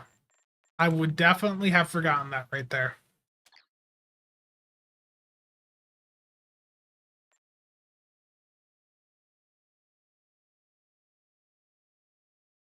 Yes, thank you, Mark. Okay, let's do this one private so we know that we've got a tank in here. I've got Explodin, the #1 engineer player in Star Trek Online. Rob, that's for you, buddy. Rob is the top parsing engineer in all of Star Trek Online history at 300k DPS.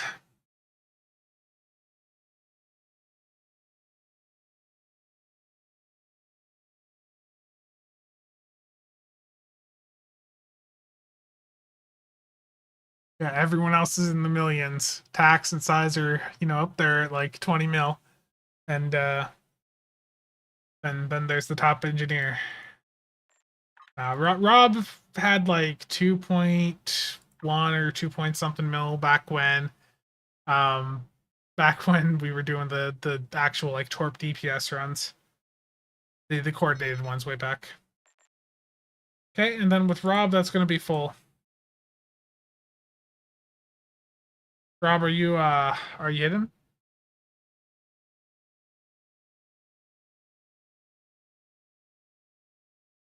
There you are. Just did a 330k ISC, so does that mean I've moved into the top spot? I don't actually, like, memes aside, I don't know who actually has the top engineer right now. The issue is with the SCM table is we don't actually, like, the table here lies because it'll put the incorrect class sometimes. Like Mercy, I think, I don't know if Kenobi's around, but I think that's an attack character of Kenobi's.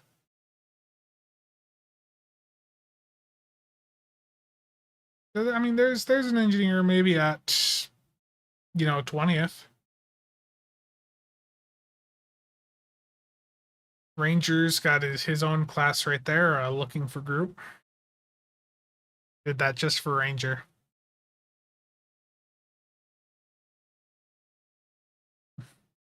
Okay, everyone here good to go?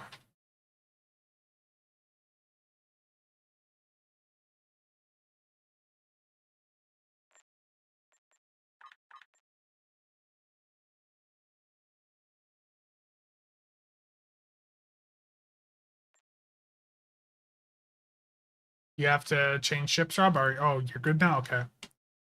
Here we go. Infected, the Conduit Elite. How casual will I perform? How... Well, any guesses? Am I gonna... I'm gonna set my expectation a bit lower. I think I'm gonna get 100k DPS. The situation is grim. All I think that's manageable for me. 100k.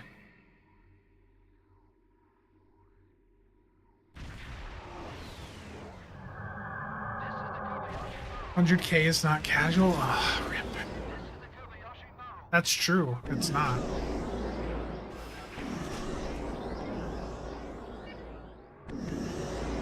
No Maelstrom for the spike. Whatever will I do?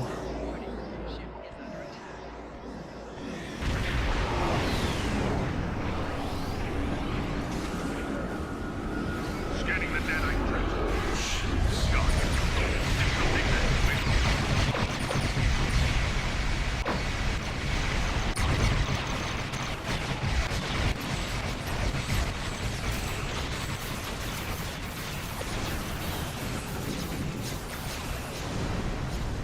Definitely not as fast as some of the other ships out there.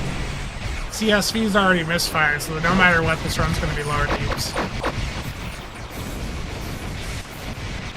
Deadite drones will repair the transport. Stop them.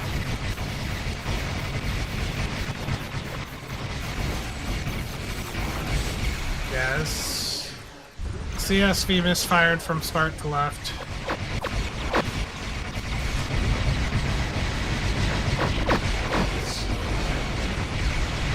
Probe is closing in on the transport. Destroy it.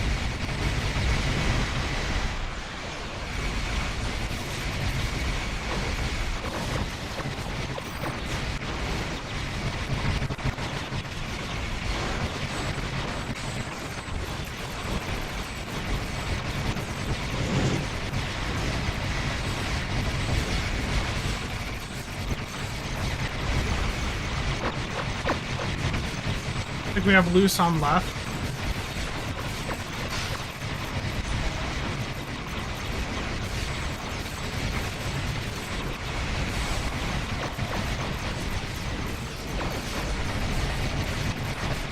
Scanning the Deadite transport. Got it. It's something that you made.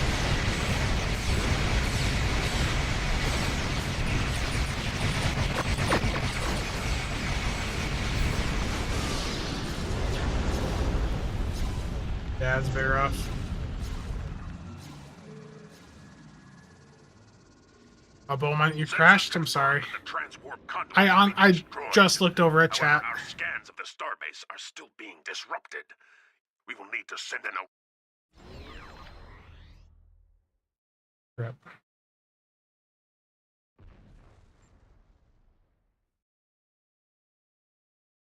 Twitch subsides. Rip. I'm sorry. I didn't notice. I didn't notice we were down a player. That's my bad.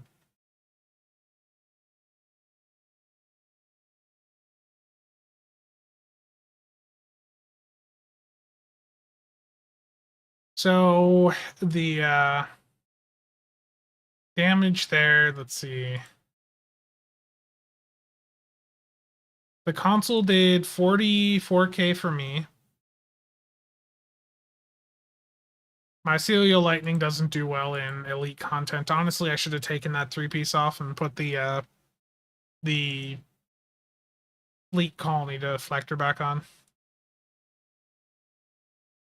Steven, you had about the same from the console. So like in total, there's like 190k DPS from everyone in the run from the console. Pretty impactful.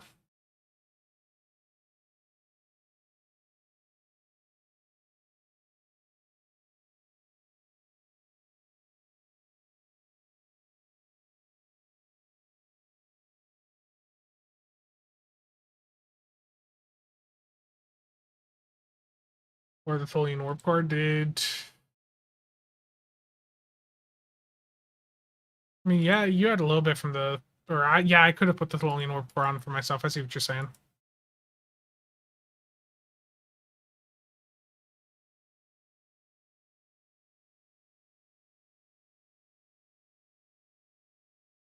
Hit the spacebar really hard. Was the keyboard smashing going through the microphone?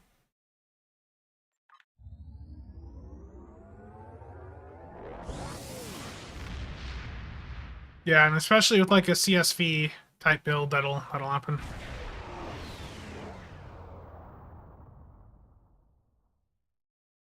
Because if you're on CSV, that is one of the weaknesses, is when you do go against a single target, you do have less punch. That's the trade-off. CSV is going to dumpster, groups of enemies, but against a single target, you're not doing that much. Did anyone die? You know it.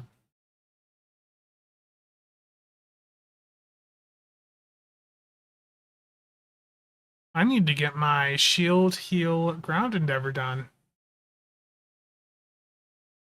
As many of you know, this is very, very challenging to do.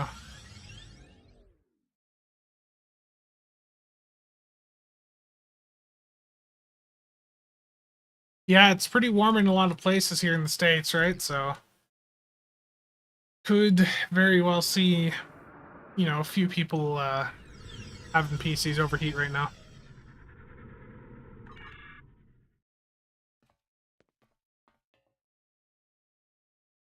Inge to the rescue once again. Yeah.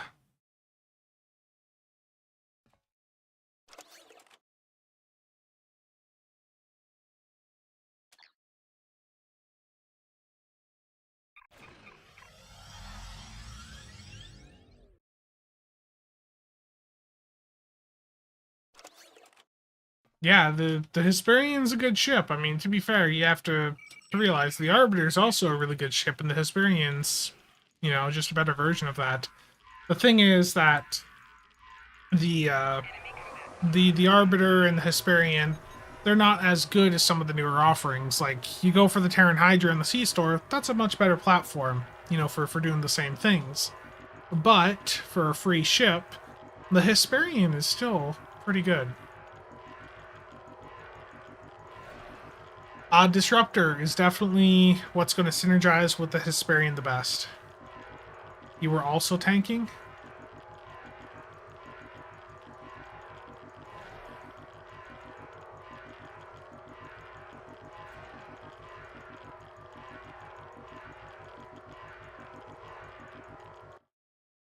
How much have you gotten out of that thing on a, like, in HSE so far?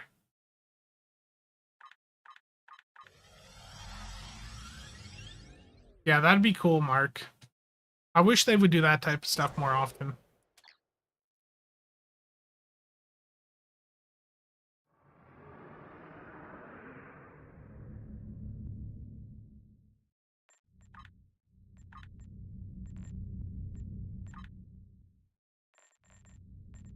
Did I get anything out of the ISC Q box? No. Yeah, indeed. Exactly, Steven.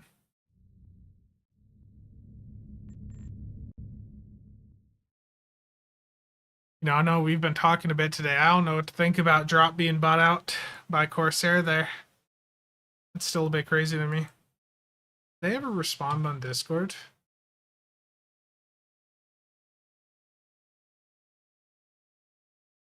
Nope. Yeah, we can do an HS.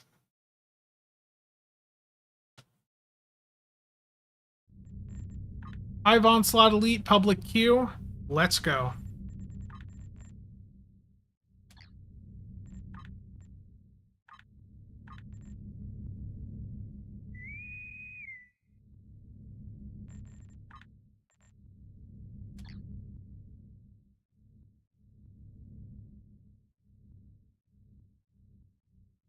Having, you know, it makes sense too, because having a fleet version of an event ship, that's getting Cryptic more money, you know? That's people engaging with the fleet to get fleet credits, you know, engaging with projects to make sure there's a provision for them to get that ship. There's the cost associated with the fleet ship module. Like, it makes sense for them to do that. Thomas, how's it going?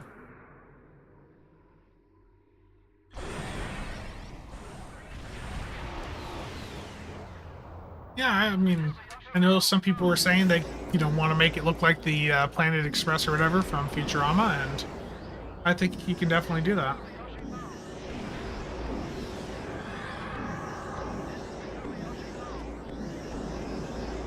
Spencer, I was deleting a lot of items that couldn't be sold. I wish there was a click to drag and delete. Yeah.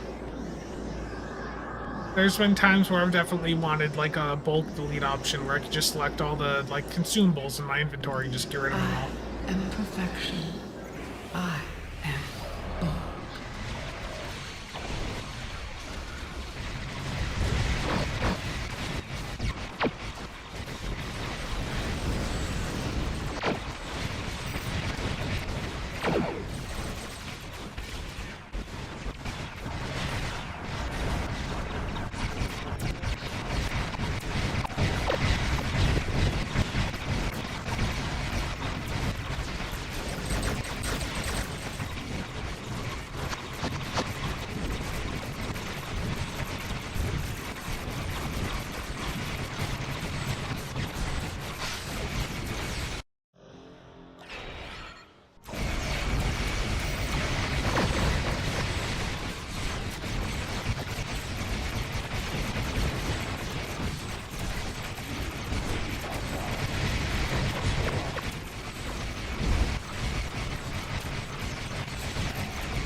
Your efforts are futile. Destroy this vessel, and I will claim another.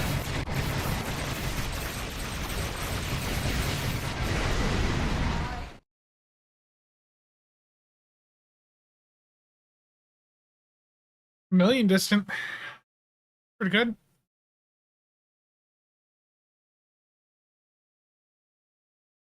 DPS upload for Terabit, Voyager, and Mir.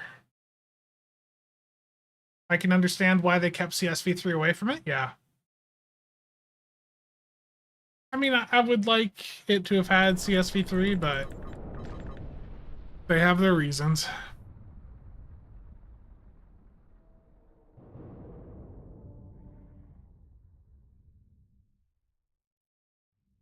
What's up, Spencer? How do you like the event ship? The event ship's pretty solid. Like it honestly, it works well as a CSV boat. That's what I've got it set up as right now. But there's no reason you couldn't do a, a FOB build on it, a beam overload build. It's pretty versatile. You can do whatever you want energy weapon wise on it, except surgical strikes. Don't even bother trying surgical strikes on this. Just do beam overload if you want single target. 2 misfires in a row. Oof. Forgot to decloak. It happens. I remember the first run I did with this ship. I forgot to decloak, and I think Distant Night was like memeing about it. Surgical strikes, 1 fam unite. Terrible. An EPG build on a full commander engineer ship that has no spec on it, it's a bit rough. How do I think the trait is going to shake out in the long run? I think the trait's pretty solid, but it's really going to depend on your build. I think people that like to use disruptor weapons are going to gravitate towards this, and they're going to look for experimental weapons that do synergize with it. And there are various experimental weapons that will do this, one of those damage types to trigger the trait.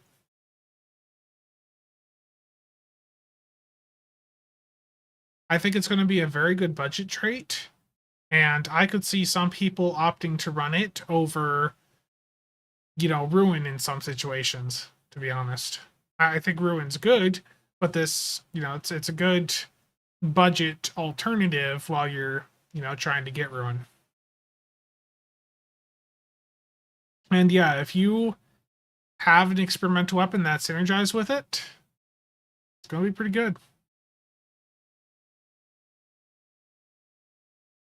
I just, I do, of course, wish it worked with plasma, but we've had a lot of plasma buffs recently, and I understand that they have to do things for other damage types.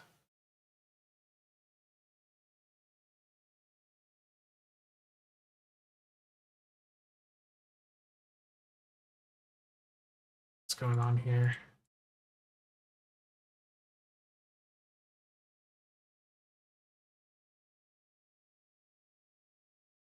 Yeah, but just keep in mind, mycelial lightning, it's on the first shot, right? So, like, if you're going up against a target and they're staying alive a long time, mycelial lightning's not going to consistently do damage for you. Just keep that in mind.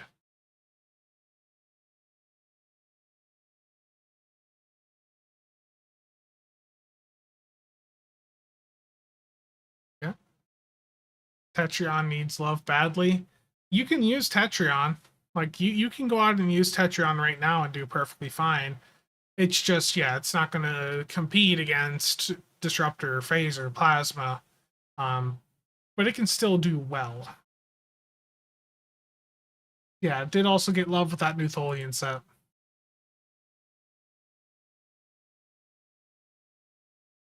So looking at your TLC here, the Temporal Light Cruiser, my thing that I would say is if you don't mind running different colored beams, then consider the Terran phaser beam from the Terran rep. That is the best phaser beam array in the game. And in your universal console slot, put the Lorca console there from the disco rep. Yeah. The thing with Proton, and I've mentioned this on stream, and it's, you know how hard it is to get through anything on stream. Um, I think that it would be very beneficial for, and at the time I think I was saying, you know, any chance we can get some Spire attack consoles for these alternative damage types, you know, things like Proton, Fire, Cold, Electrical, you know, Radiation, Psionic, like, you know, having some Cat 1 consoles for those would be pretty interesting. And now with the new advanced consoles, you know, I'd really, really like to see those niche damage, uh, you know, just those niche damage types covered with some, you know, modifiers on these consoles.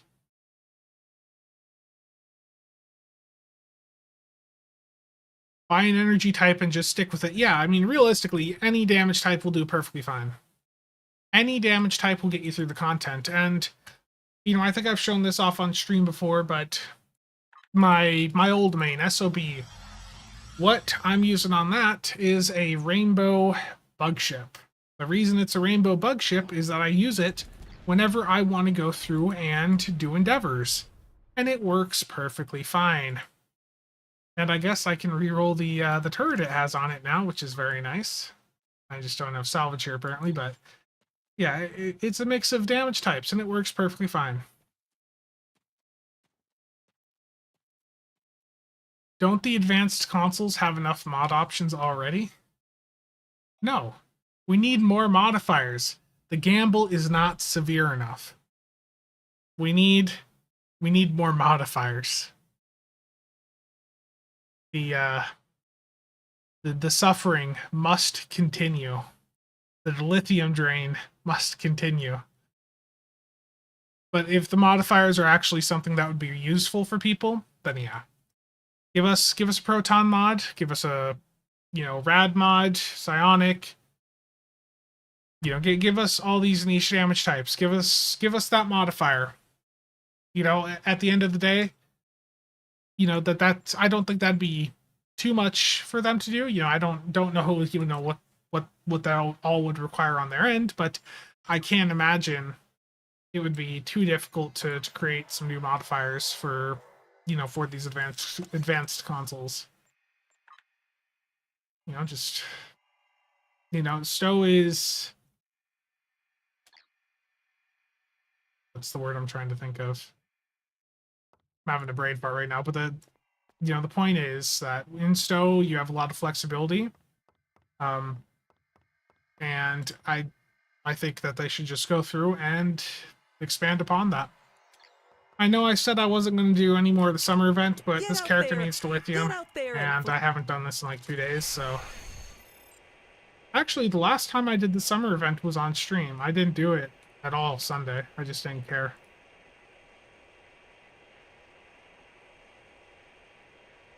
More mods means higher exchange prices, which means more keys that I can purchase when I do sell an isomag. Yeah, let's go for it. View of the harbor? I'm gonna go write up a forum post right after this saying, you know, give us 100 mods on the isomags. 100 possible modifier options. Take the gambling to the next level. Yeah, the Lorca custom fire and the uni slot. Yep. I'm sorry, 1701. Steven, see you around. Take care.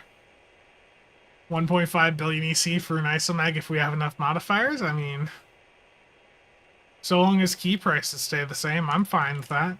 You tell me I can sell like a phaser isomag for that much? At that point, realistically, as soon as isomags, you know, reach a certain price point, people are just going to buy Spire consoles over them. The point of isomags is that it makes those engineering heavy ships competitive with attack heavy ships. That's, you know, that's literally the point of them. And in that role, they succeed. Except the isomags do happen to be good enough and they interact with some things nicely enough that you even want to go with isomags in situations where you may have the same number of engineering consoles as TAC, or in some cases even if you're at more TAC consoles than engineer, you may still want to go with the isomags. It really depends on your situation. It makes Fed cruisers worth buying, absolutely.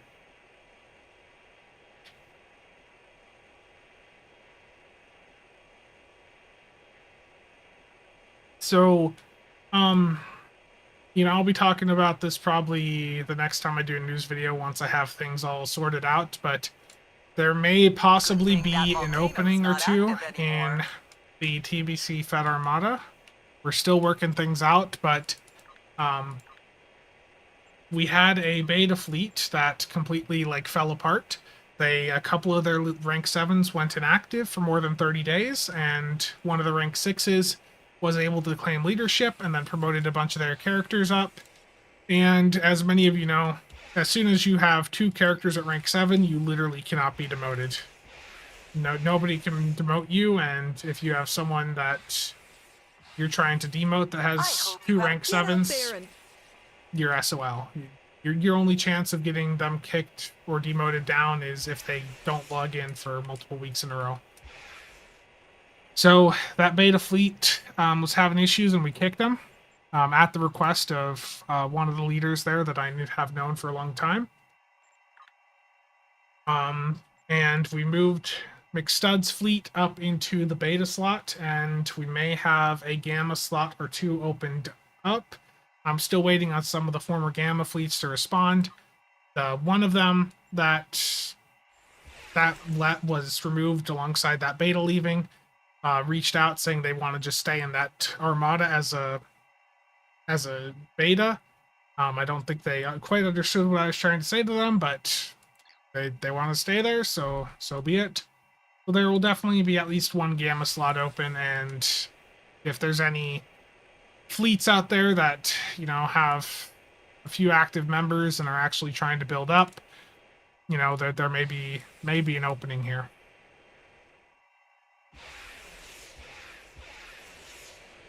The TBC KDF, the issue is that most KDF fleets are just natively very quiet.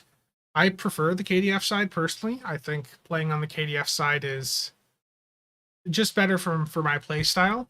But for most people, they just, they want to play on the Fed side. They want to be a Starfleet character, understandably. But yeah, the KDF Armada definitely needs a little bit of attention. And this beta fleet, we're gonna have to remove them because they also had a KDF side, and the leadership, they've kicked everyone that wasn't a rank 7, and it's just the 2 groups internally just screwing with each other now.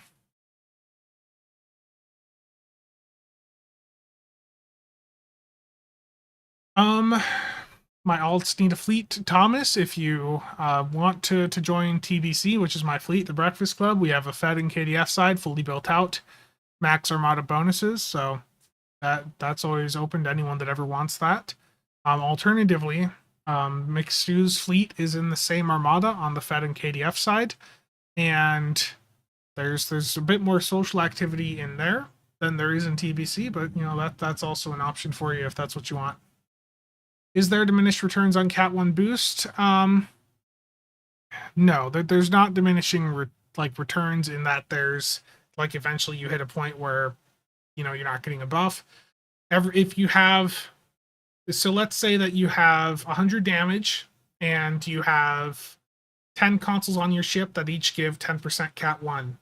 Each of those is going to give 10% of that 100, so each of them is given 10. So with 10 of them on, you're at 200 damage there, 200% damage there at the end.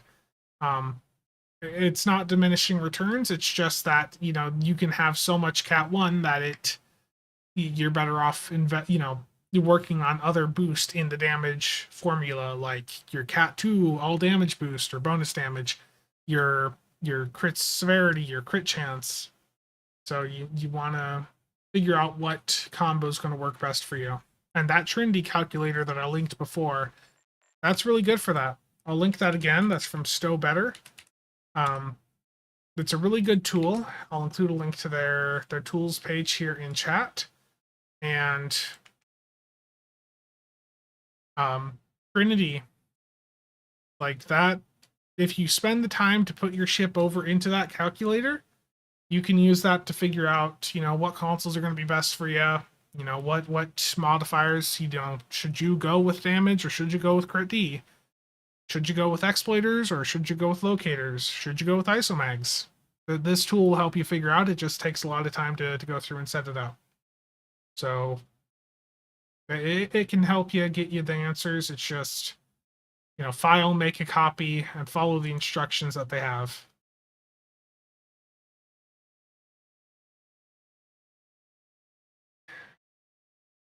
Terrible chaps. Is breakfast served daily in the Breakfast Club? Yeah, you just have to message Rob. Hard, how's it going? Don't you forget about me? Oh no. Terrible. Yes, I've seen the movie many, many times. It's a good movie.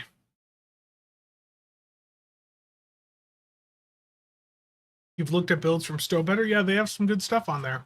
And they just recently started a YouTube channel. So I'll drop a link to their YouTube in chat here. Let me find it. Builds.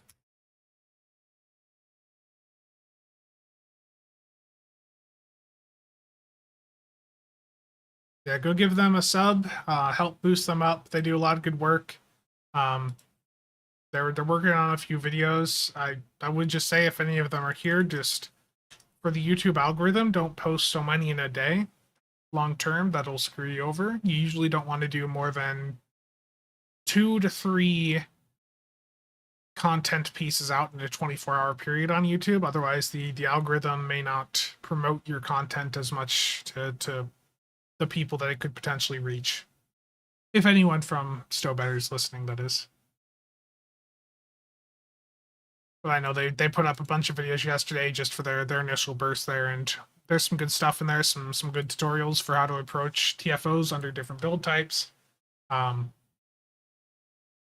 Yeah. Hey, just make sure you spread it out long term. How about a best served cold lead? I don't know how to do that TFO. I'm a casual player.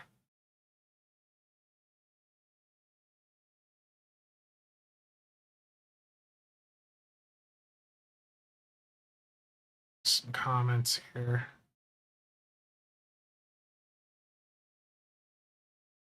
I feel like some of the comments on my video yesterday were like you weren't negative enough, and then some of the other ones it feels like you were too negative. Sometimes you just get mixed signals with some of the comments on the YouTube stuff. How's that doing downvote wise? That video does have a few more downvotes than usual. It's in at 96% liked. That video, that was actually the second take of it. I started working on it at... When did I start working on it? Hold on. Drive. Maelstrom nerf discussion. I started working on it at 4:30. I had the first take of the video done by around 7 to 7:30. I was having a big issue getting the start of the video recorded, and my voice, as you guys could tell, had pretty much given out by the time, like right in at the start of the video. You could probably tell my voice was pretty much at a point where it had it, because I'd already recorded the video. And then I got a message from Game Freaks, and he's like, the crystalline example, did you actually look at the parse? And the first take of the video had me going over, the Maelstrom, like, one-shotting the entity as part of the issues. But then I'm like, I did not actually take a look at the parse. And I'm like, I go and find it, I look at it, and it's like, oh. Oh, so I need to re-record that. Oh, you know, I forgot to turn the YouTube overlay back on too. Rip. I don't think there's been any notifications though, so we're fine.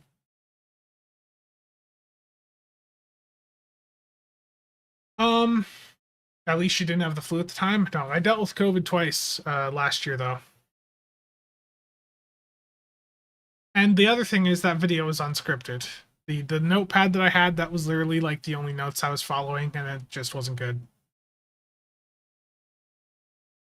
At least, yeah. Thought it was a good video. Always full of great comments and suggestions. Thank you.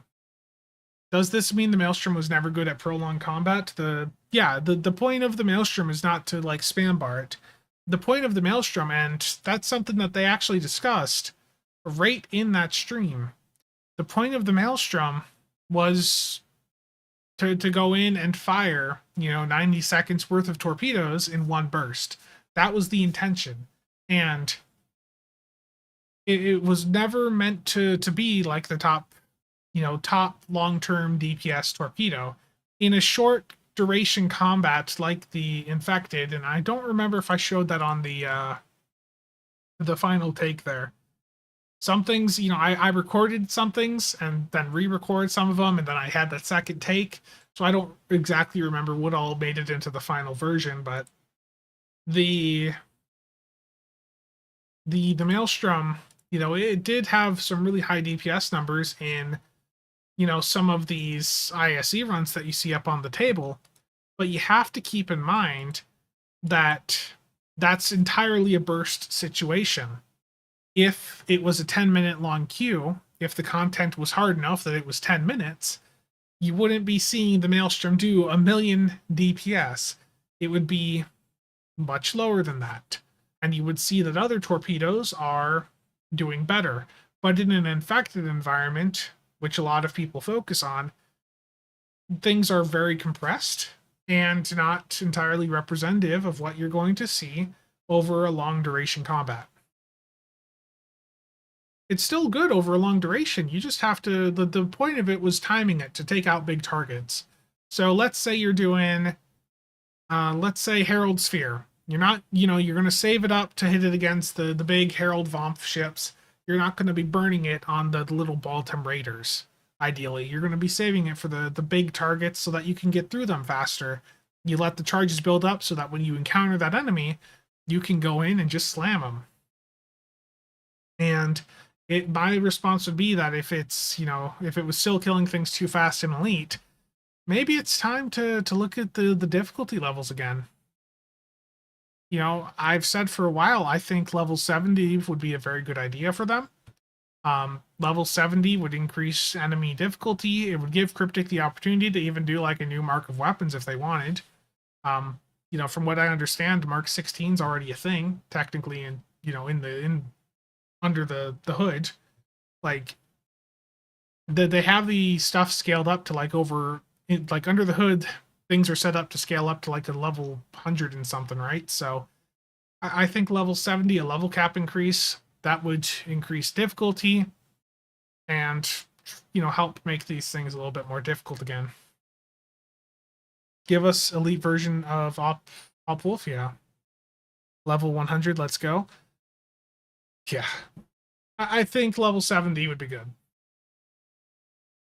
If I were them and I'm, seeing the level of power creep the game has had, how much of the content is trivial once people understand how to play, and that's part of the issue too, right? Is the issue with balancing Stowe is, yes, there's people that can go through and take things out extremely fast. Terrible. 1701, terrible. There's players that can go through and take out things really fast, but the majority of people do struggle with even the normal content now, so that's a hard balance for them. I don't know.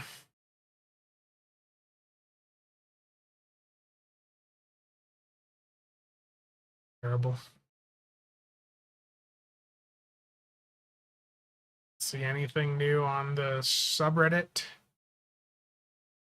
Oh, there was a lot of Maelstrom threads, though. I did see that. There's a lot of people very, very unhappy about the Maelstroms. There will be a T6XX first. Honestly, yeah, I do hope so. I think that for Cryptic's sake, and I know that we're talking about things being made trivial and all that, but I do think it would be very beneficial for Cryptic to. Here's how would I do a T6XX token?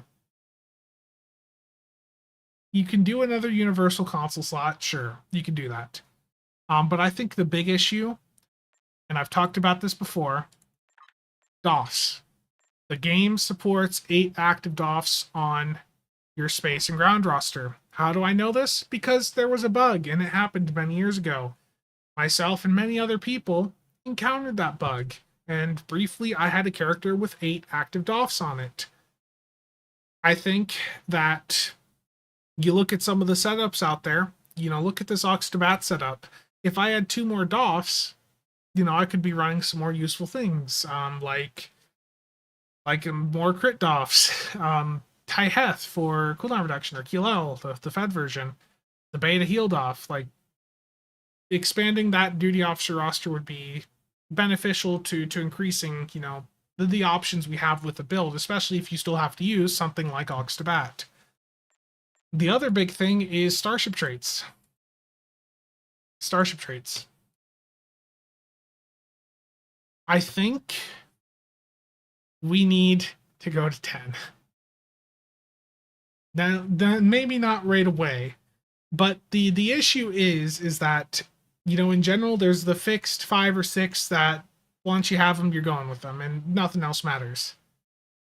But starship trait slots, like, one of the biggest issues I find with the limited starship traits we have right now is doing like a hybrid build.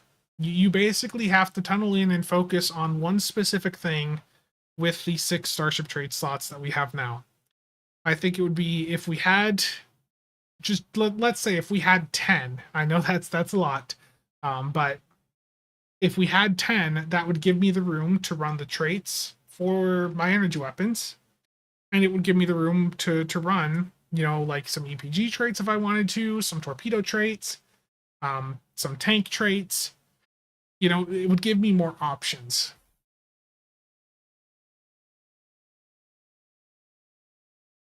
And my point of view definitely is skewed more towards like DPS chasing things. That's what I've done for how many years now.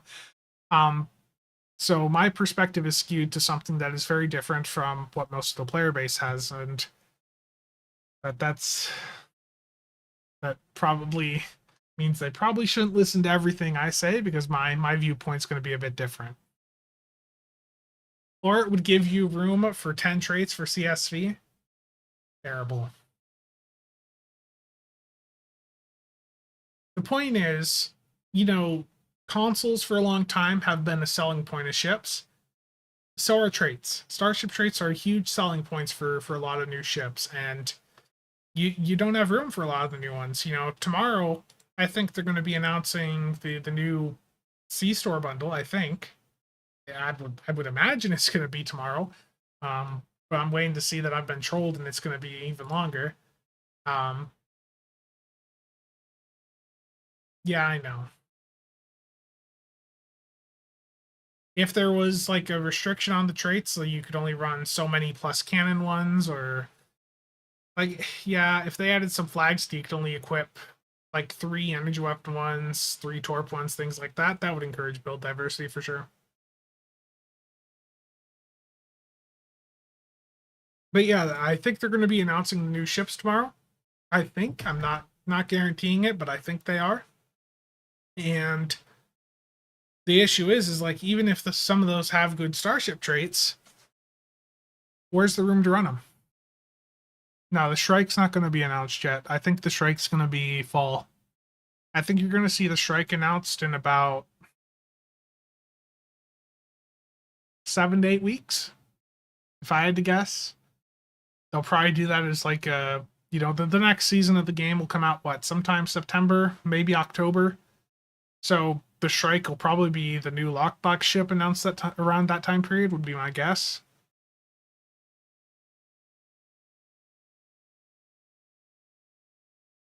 The Maelstrom nerf pushed back the new ship, terrible.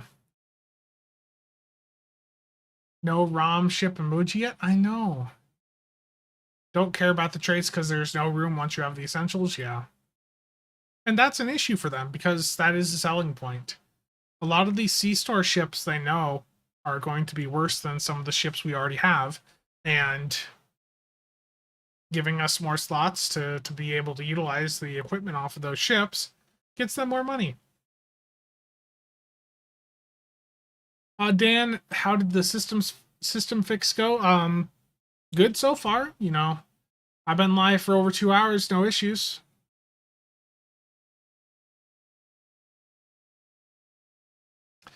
We need more Klingon ships, indeed.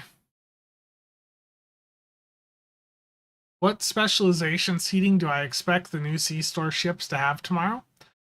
I have no idea about any of the stats of any potentially hypothetical upcoming ships, Distant Night.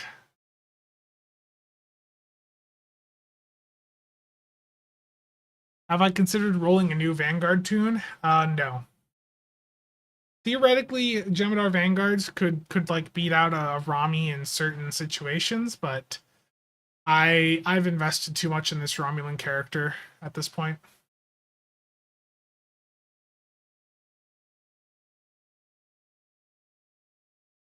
I was playing Voyager. I knew you were gonna message me. Voyager, I don't know what you're talking about.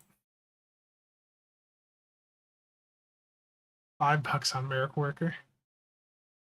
Yeah, I would say the bundle's probably going to be set up similar to how the first responder bundle was last year, where, you know, I would just say keep in mind the anniversary ships are always a little bit better than your standard ships. And if you look back to last year, the first responder bundle, the ships in it had commander of one specialization and then lieutenant of the same specialization. And I would say to set expectations of something similar to what we saw last year. Cryptic likes to repeat patterns from prior years, and I would say to expect that. All ships full Miracle Worker. I've got my coupon ready to go. I'm just going to use T6 coupons. Yeah.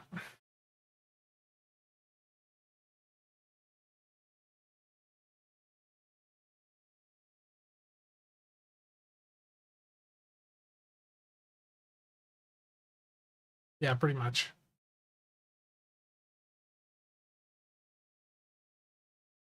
Yeah, I spent my Zen on the Kelvin Timeline Muds bundle.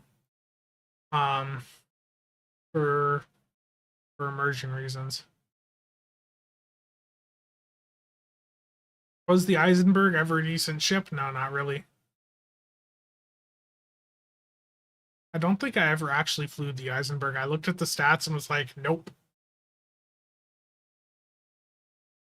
Yeah, I had Zen, but I burnt it on that Muds bundle like I showed on a stream last week. I really wanted to get that Kelvin bundle for a while, and that sale popped up, so I picked up the Kelvin Destroyers, the Kelvin Starship Pack, and then the Vulcan Experimental Scout Ship. The Vulcan Experimental Scout Ship, I don't know if I've shown you guys this yet, but it has a neat torpedo on it. It's basically just a reskin of the Kelvin torps that you can just buy right off the exchange, but it's the quad micro photon torpedo launcher, and those things can shoot off fast.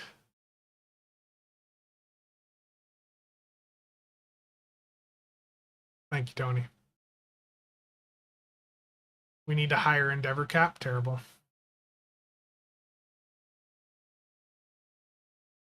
Yeah, there will be a T6 coupon giveaway starting up also.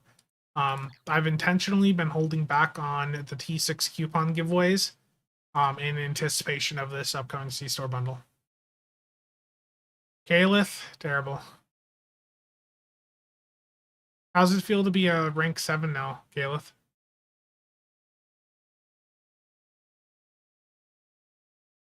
Yeah, use them T6 coupons. Use them on the new bundle. I don't know what the bundle exclusives are going to be, but if you have T6 coupons, use those instead. Any more runs today? I thought it was fun just chatting to people. Is there a chart that shows which load faster and which load slower? I don't think there's any charts like that. I don't know. You guys want more runs? Okay.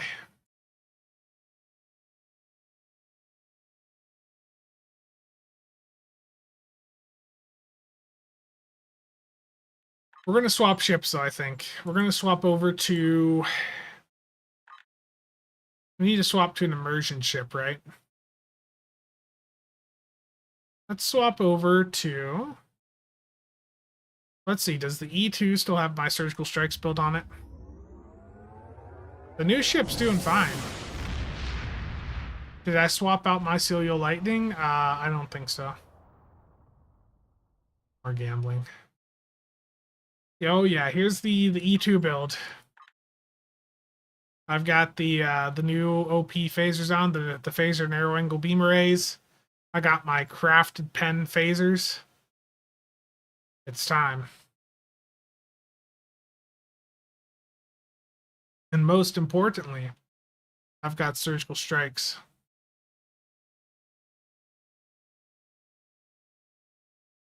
Yeah, it's a good ship. It really is. I think the ship is very good, and especially like as a budget platform, it's amazing. I still have the Maelstrom on this build. That's fine. We'll just leave it and see how it goes. Okay. The queue that we're gonna do. Vaulted Snared Elite. Vault and Snared Elite public queue if you want to join. This is a queue that has a chance to get you an isomag fragment. You need 5 isomag fragments in order to craft a console.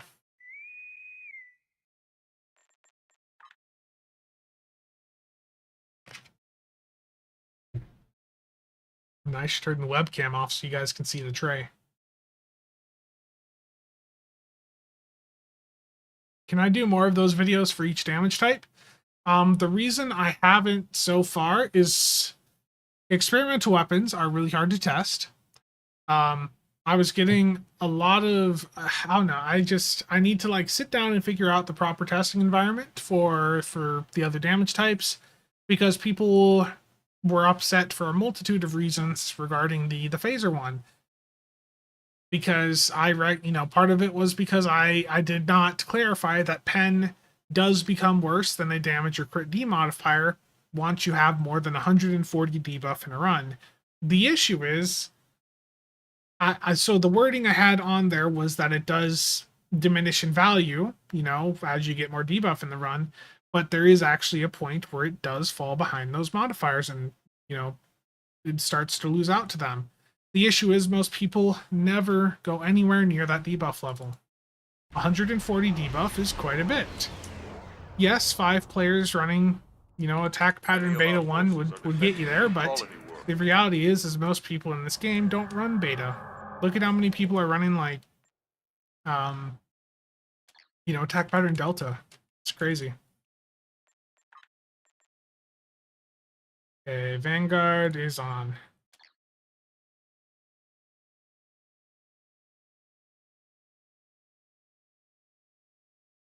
But we don't want to see your tray?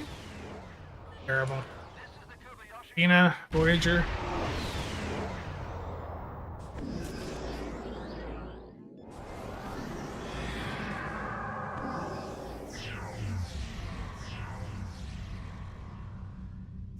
You're in a different vault, so we got a couple different vault queues to pop. Nice. It's always good to see that we have, enough engagement going on here that we can get a couple of these elite queues going.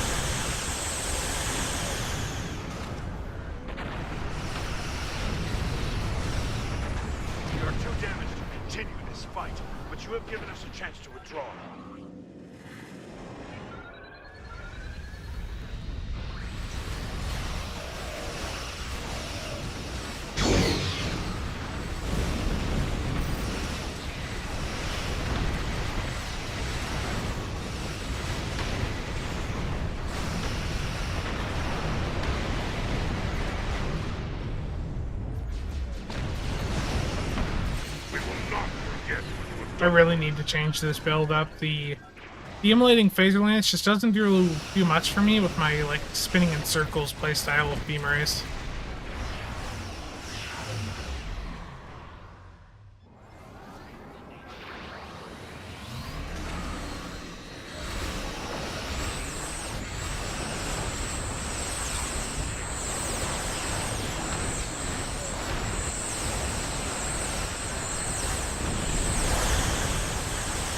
Make the Tholians pay for what they have done today.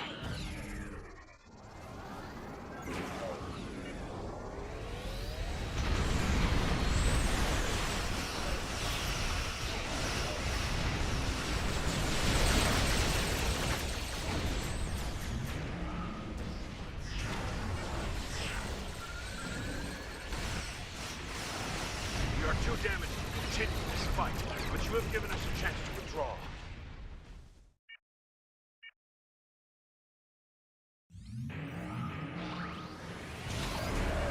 Ship is under attack.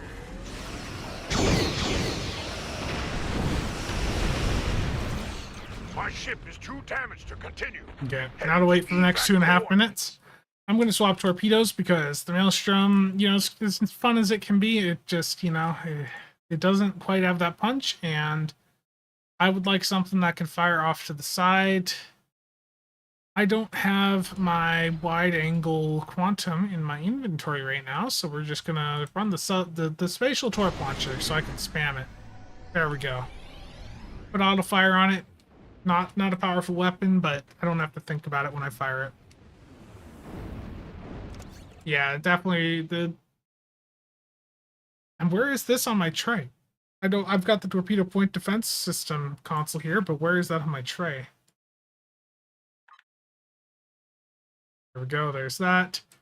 Yeah, immolating phase lance I think is just going to go for now. I can do crystal prism, have constant uptime through that, so I can still keep UD on. I'll just put that like on my spam bar.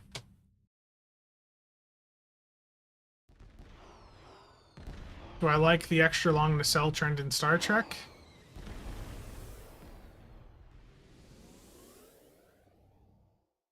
Not really. Wish we had a projectile turret. Yeah, the Excelsior 2 console is amazing. Terrible chi-ups. Only run Delta because Luke Skywalker said it in Expect. Terrible. Oh no. That is truly terrible.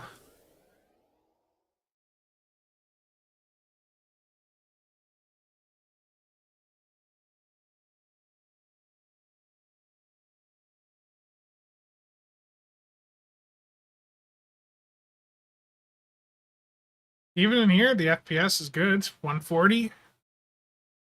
Again, this at 4K.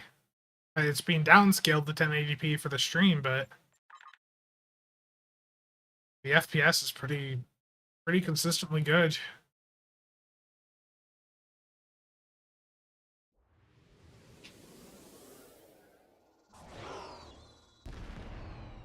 The ship really does look good.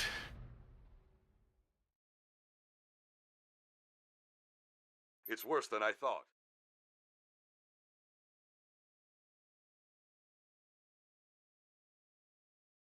Construct a web around the space.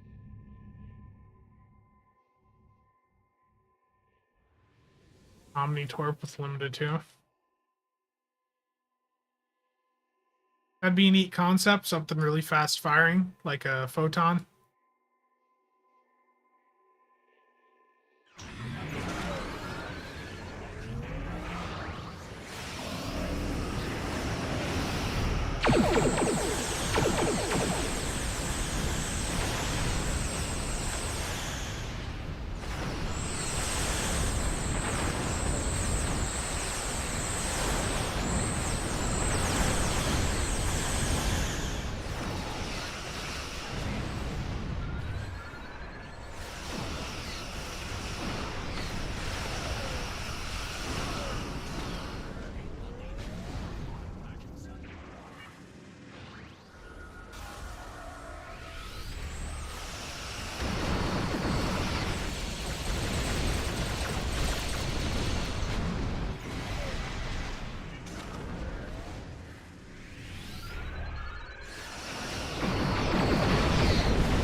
Surgical just doesn't seem like it's doing much here. I think I might be misfiring.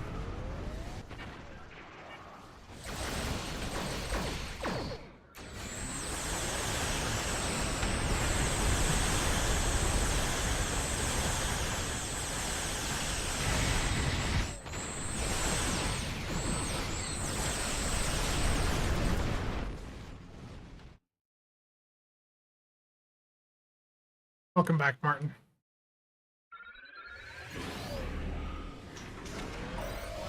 Ship is under attack.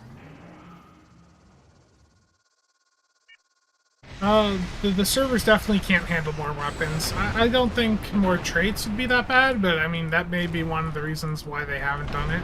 You know, we really don't know.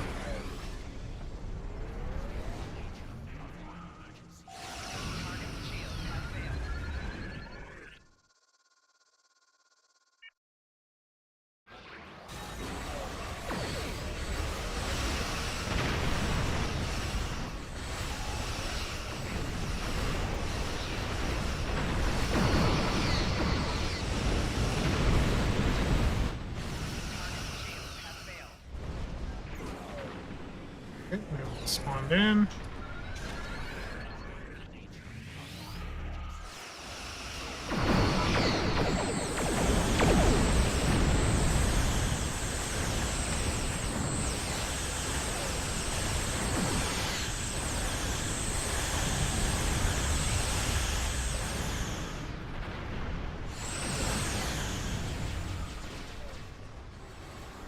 Is the bull dead? Yes, they are.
Is stacking DOT worth using in Elite? Yeah. The plasma, like with the Gordon Hunter plasma stuff, that it's really good in queues where you're going against enemies that live a long time. Clearly in this content, they sort of die fast, but I think if you have a target that lives longer than like 1 or 2 shots, then the plasma DOT stuff would be worth it.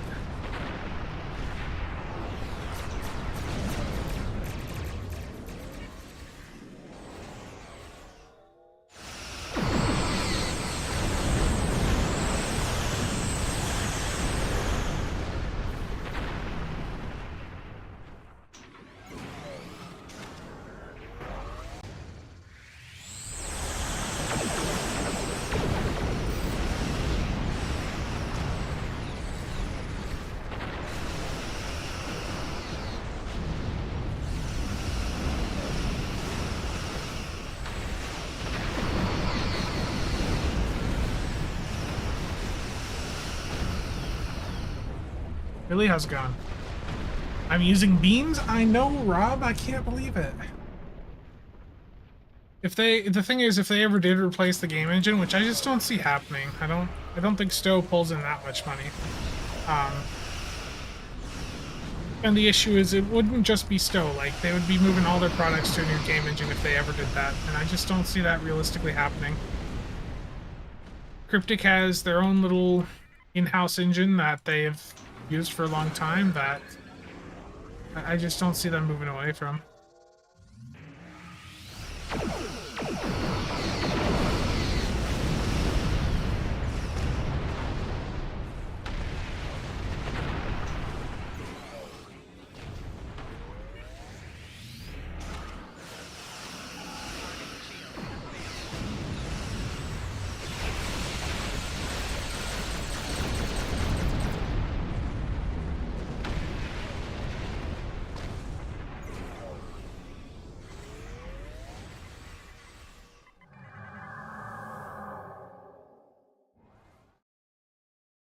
Do I ever see them releasing a new version for the current gen consoles like PS5? I don't know. The Tholian web is collapsing. Excellent. The vault is secure, but we are not. Sensors show Tholian reinforcements approaching at high warp. Prepare for battle. Defeat the Tholian flagship if you can.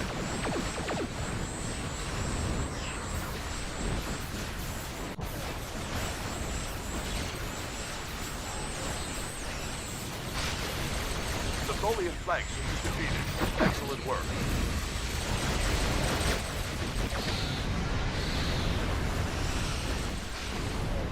There we go. Good game, everyone.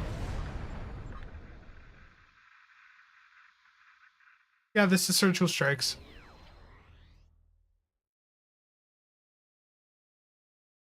Yeah.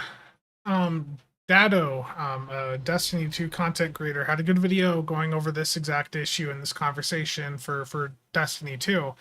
And the fact is, it's not as simple as people think to just, go from one agent to the other. I just, it can be done, to be clear. It can be done if there's the will and the money to do so. But I just don't see it happening.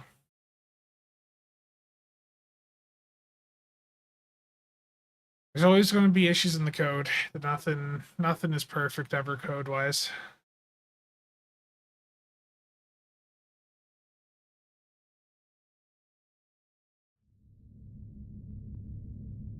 Some weird texturing issues with the lighting on this map, but outside of that, the E2 is always good looking ship. The consoles on it, console on it is fun.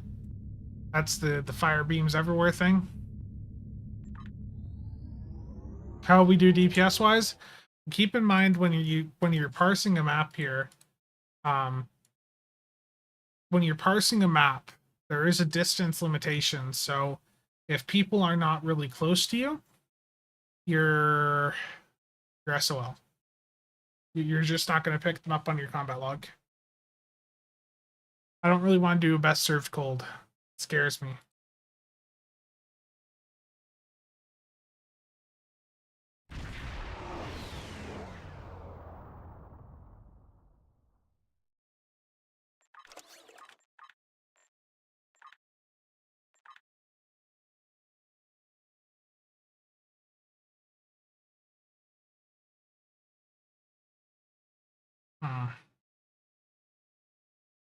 Just thinking.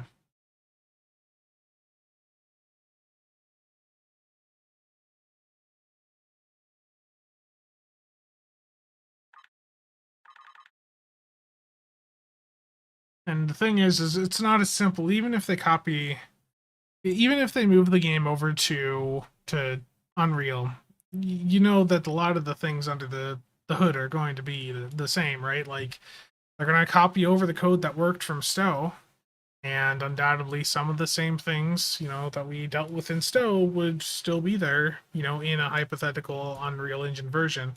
I don't realistically see that ever happening. I just don't see Cryptic doing that. Rob. I know Rob was just in here, surprised I'm using beams, but Nick, how's it going?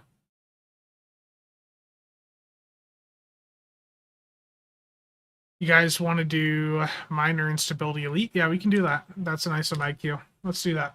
Minor instability elite, public queue. Pretty simple to do. It's not that difficult.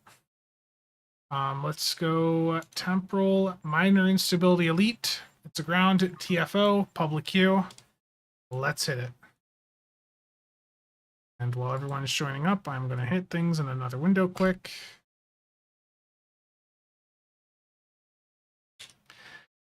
I know, Nick. It is terrible. I do apologize.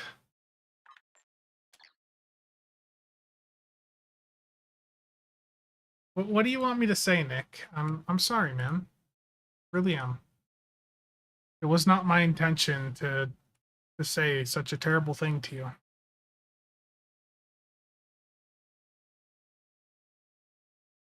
There was a pop also, so it's just waiting for the map to load once again.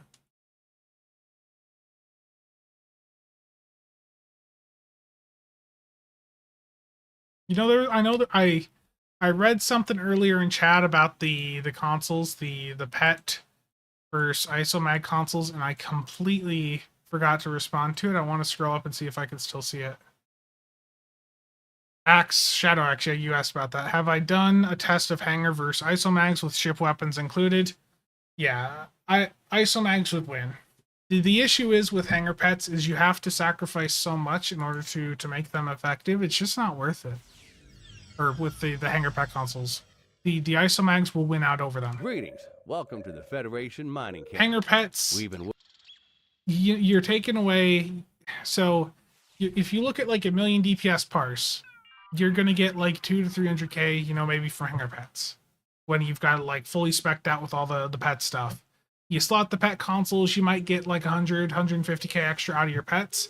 But if you do ISOMags, you could be boosting up the, you know, the other, you know, 700-800k of your damage by, you know, a bit more. So ISOMags just make a lot more sense. The Hanger pet consoles have a lot of secondary things you need to have. You need to have scramble fighters to keep them alive, or one of the other traits that can keep them alive. It just, there's a lot of, it's not as simple as it just slotting the pet ones.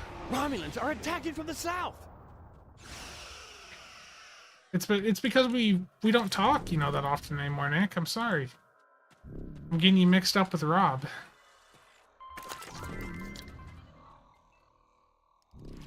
Yeah, they also need to just go in and make it so that you can use any Hanger pet on any ship. That would be a good boost. Like if we could use the scimitar pets on any ship, that would be huge.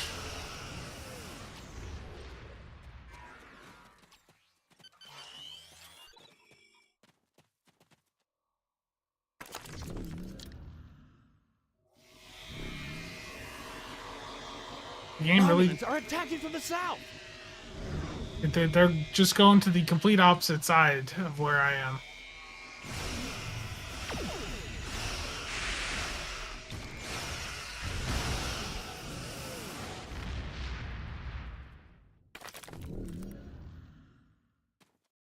Romulans are attacking from the south. Yeah.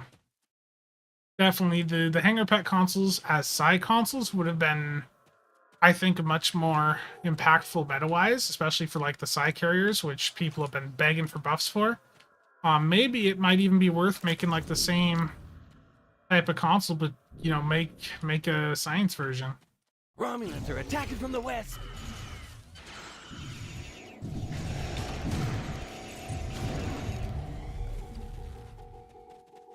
Why am I using this weapon? You got the south, yeah. I want my dual KDF sniper rifles. Romulans are attacking from the west.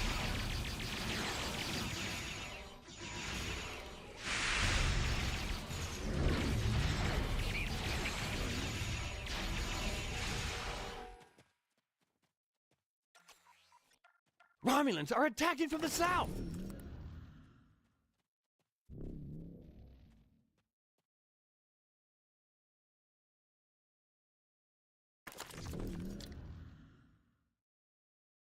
Are there any ships that I don't have? Oh yeah, there's plenty of ships I don't have. South.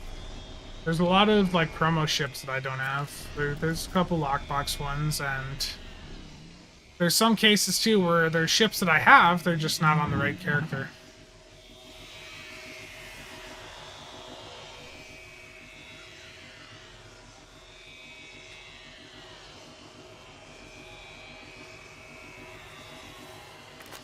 We need some good universal like frigate pets that don't rely on having SAD.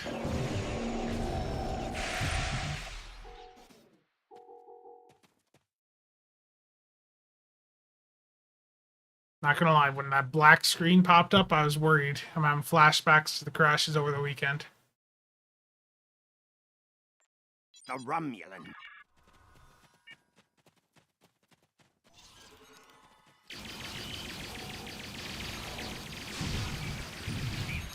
I'm getting just messed up here. Wow.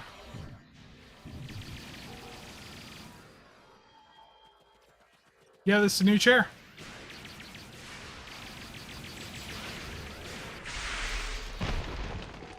not bad for the price, you know? Like this share was $180, like, or 190 after tax or something like that from Amazon. It's pretty good.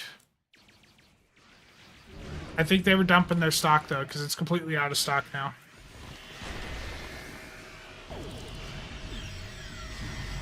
No, I've still got the AMD card in. It's all working fine now. I reinstalled Stow.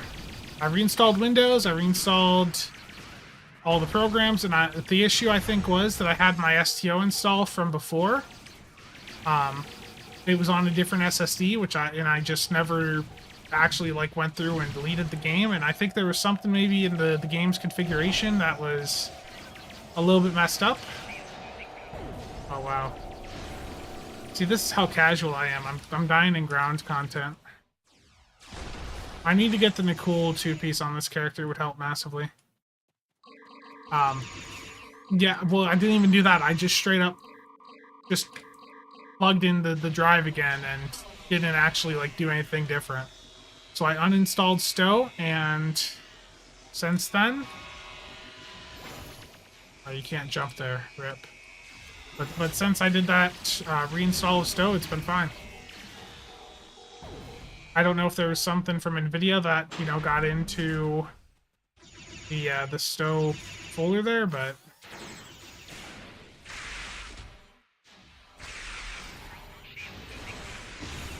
Terrible. I didn't expect an SCM error to pop up. You don't see those often.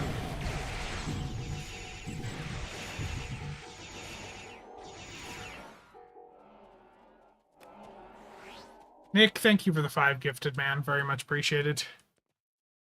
It would have been really funny if I would have just said thanks, Rob, there.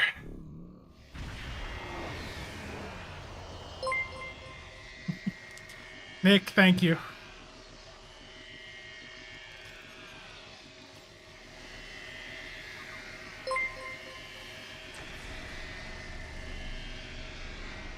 Very much appreciated.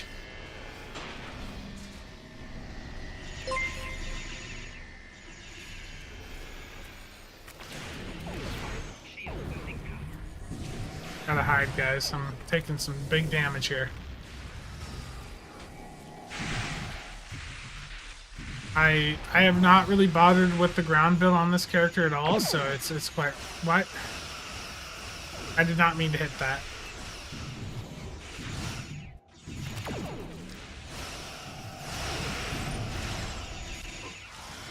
Yeah, my SCM glitched out.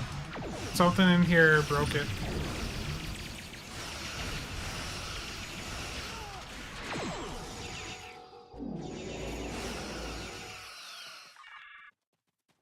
Yeah, I need to get the Nicole 2-piece on this character for survivability. That's a really good set for just surviving things very well. Oh, that's those are assimilated. I'm thinking those are targets. I'm just so good at ground. I appreciate the kind words, Nicholas.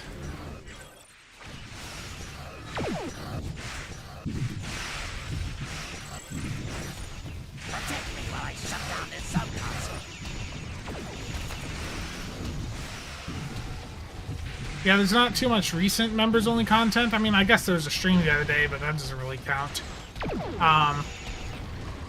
There's some EC making videos in there, but they're not going to be relevant to many people.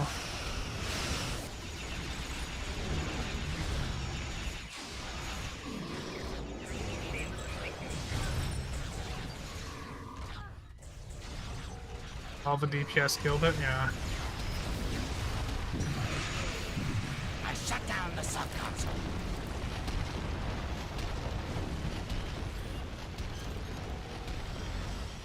Yeah, the Rise of Favors definitely are a good way to make EC right now.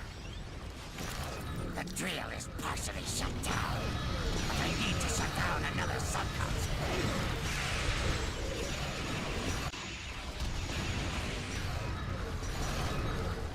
Nick, does it annoy you that I'm not using the spam bar on ground? Protect me while I shut down this sub-console.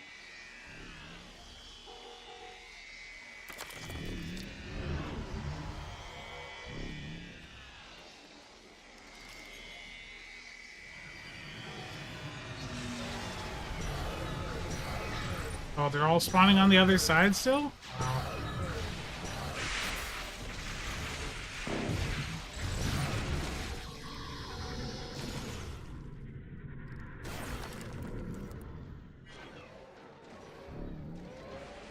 Yeah, the thing is like any video I make that's like, here's how to make EC, like it's just gonna be, it's gonna be clickbaity. The fact is, the Stowe player base is so incredibly small.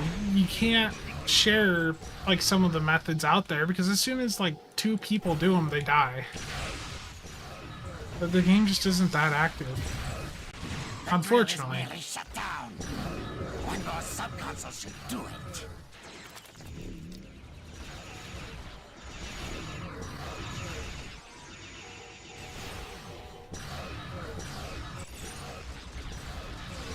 Protect me while I shut down this subconsole.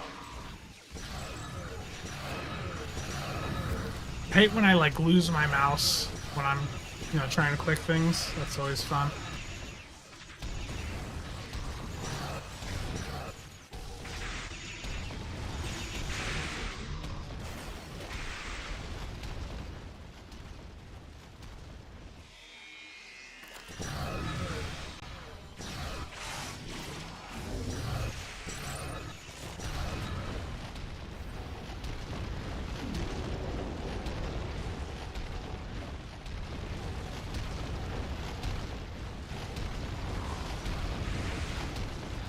Yeah, cross-platform would be great.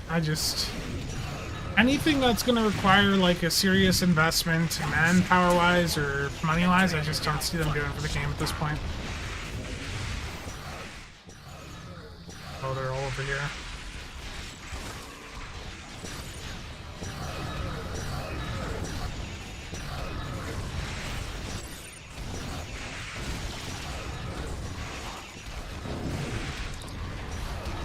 There we go. Good job, everyone. More fleet marks.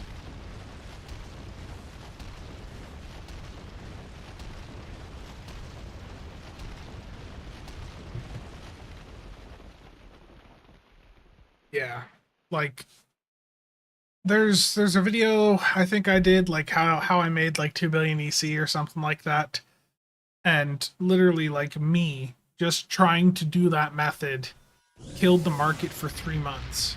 It found me 3 months to find a buyer for the things that I was trying to sell. The game just is not that active.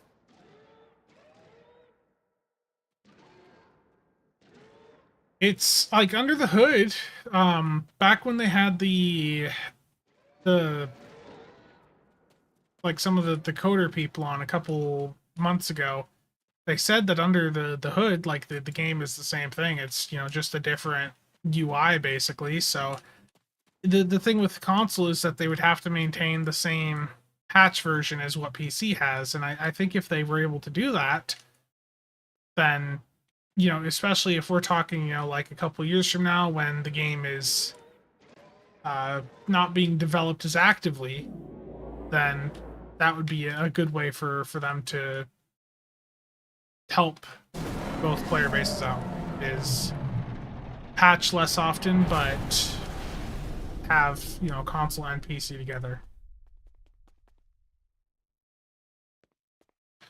I don't do ground DPS. I'm a casual player and ground is difficult. The ground content that I do is it's in at the exchange. Who won on the parse? It bugged out, so it's going to give me an error when I try to load it. Yeah, I think this might be something with like assimilated or something, but it broke the thingy.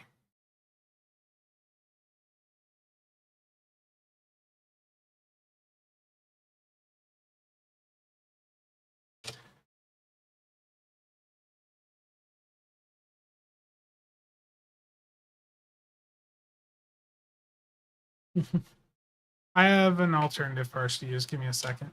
So on the builds Discord, there is a new parser that was being developed. Hasn't had any updates recently, but it is still pretty good. It's the combat log analyzer. We have a channel for it on the Builds Discord, which is linked down below. And you just hit that link.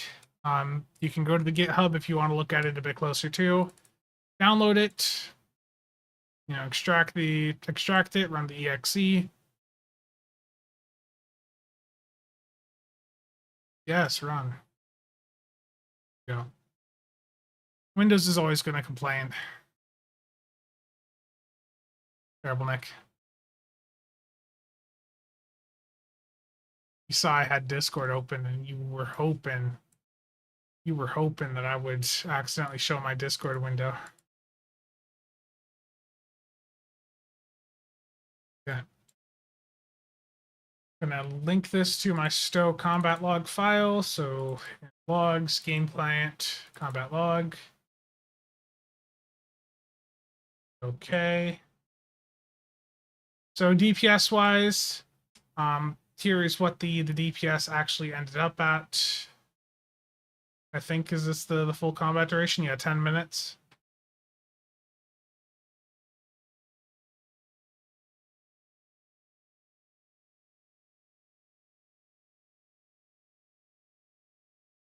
So, I mean, let's see here. Yeah, there's the DPS info for anyone that wanted it.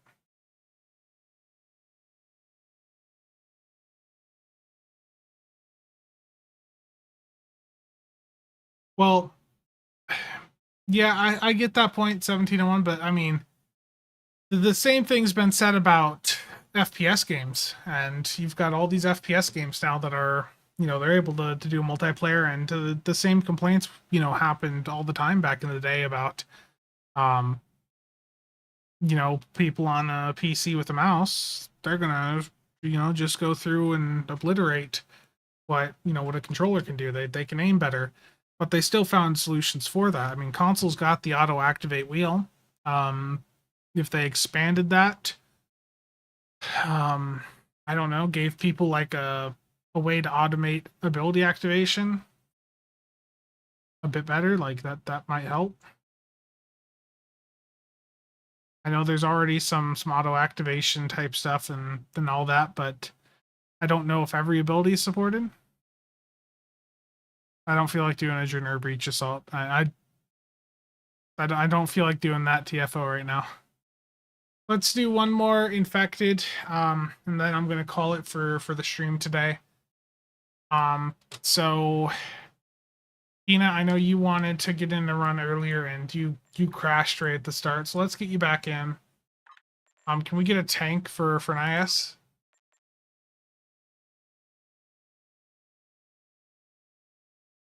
An annoying amount of stuff. Nick, you want in? Okay, bud. You're not even in the game. Yeah. EPG tank? Okay. What build do I want to go in on? So I've already done the Hesperian.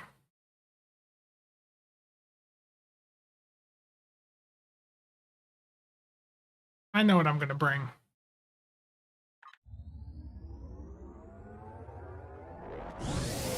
Dan, yeah. Let's swap people around from the last one. So we've got a tank. We have Pina in here because Pina crashed. We were trying to do the last one. Dan, what's your at handle again? I know you've messaged me before, but I am just, my mind is scrambled right now.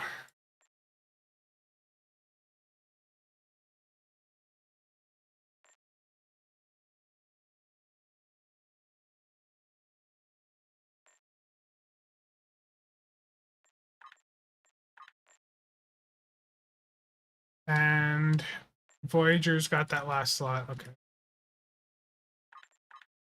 Okay. Build wise, I am going to run. Oh wow, what happened to this tray? What has this game done? Look, you saw it flash the correct things there for a minute.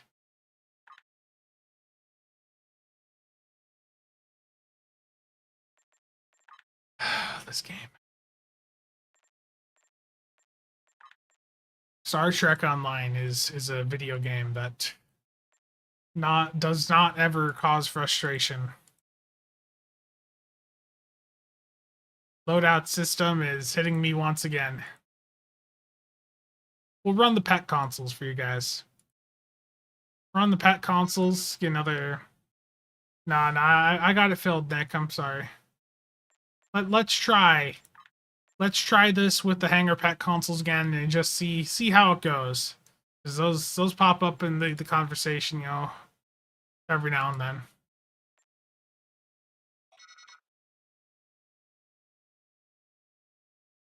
Damn. That's rough, Nick. Okay. Everyone good to go? We'll leave the maelstrom on. Sure, I'll just leave the build as it was, you know, like 5 weeks ago. Everyone good? Ready?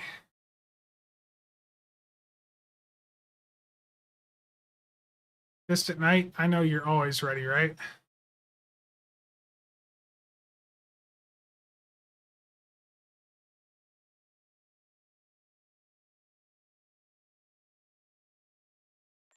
I'm hitting it.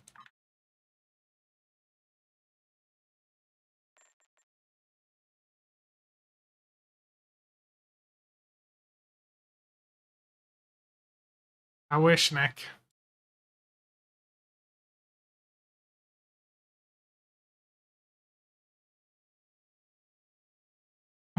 What is going on in bunker chat? What?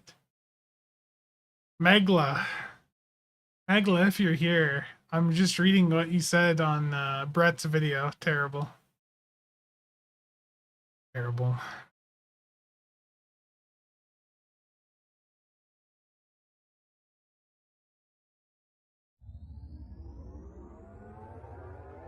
Finally got World Razor from a box. Nice. The World Razor is an incredible ship. I just wish that it was part of this year's event campaign.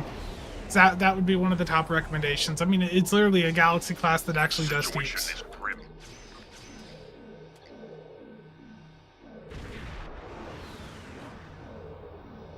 Next year, indeed. Not too much longer to wait for it.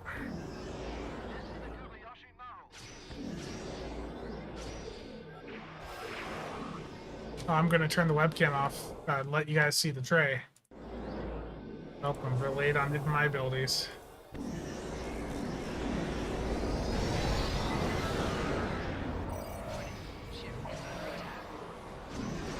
Scanning the net, gun. There's something that I can't see it hit my pets. There we go.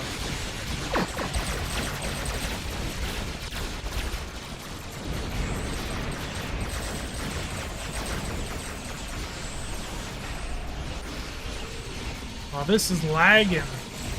This is laggy. That was rough. I blame all the hanger pets. the Netite drones to repair the grid. Stop now.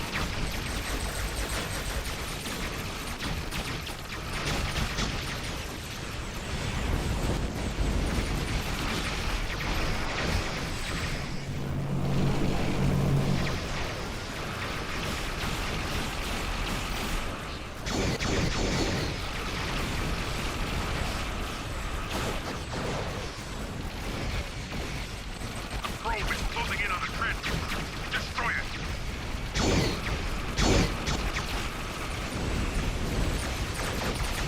This is the game lagging right now.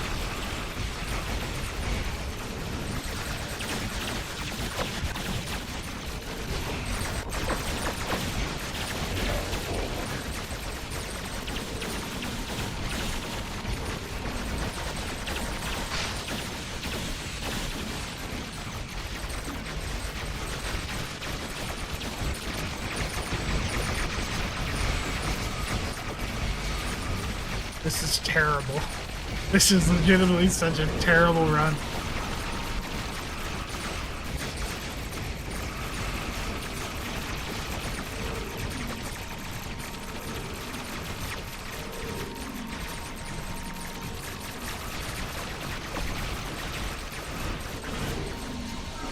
That was terrible. That was so laggy. My piloting was terrible, but like, look at the lag on like even collecting the rewards. Sensors confirm that the transport Oof. conduit has been destroyed. That's Stowe right there. Okay, DPS wise, I was at 711. District Knight, I got you at 660. Voyager 311. Dan, I got you at 130. And Peanut, I've got you at 109.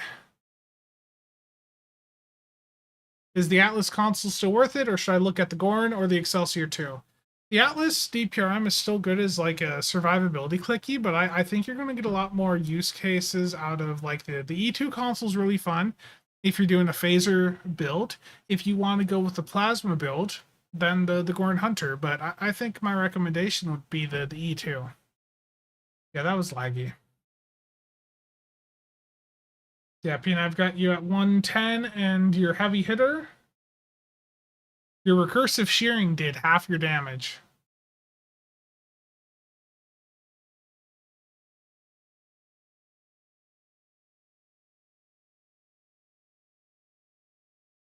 Apti spawning at one point.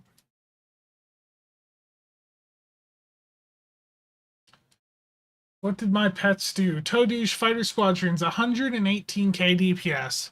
How much better would I have done if I had had 7 isomags on to boost my weapons up, rather than getting 118,000 DPS out of my hanger pets? Like, that's not good. For 7 of those consoles on, all the traits, that's just not good enough. Just not good enough. Dan was using both SS and CSV. Let's see. Doing like a hybrid setup? I mean, that's been done for a long time. That's viable in certain situations.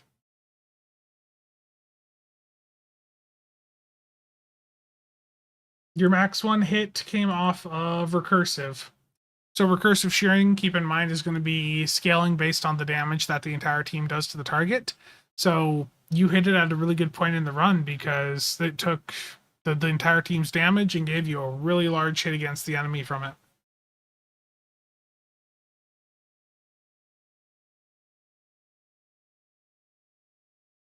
Yeah, recursive shearing is really good. Really good ability. It's why it's so heavily recommended for like beam overload builds.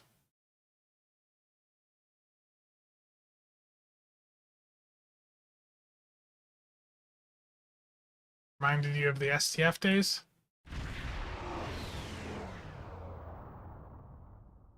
Yeah, I think many of us that are here now were here when they introduced T6, you know, back in the day. And just that hurt the game so much. Does CLR have a DPS table? Yeah, CLR does. Combat Log Reader. CLA, the one that I'm using here, does not.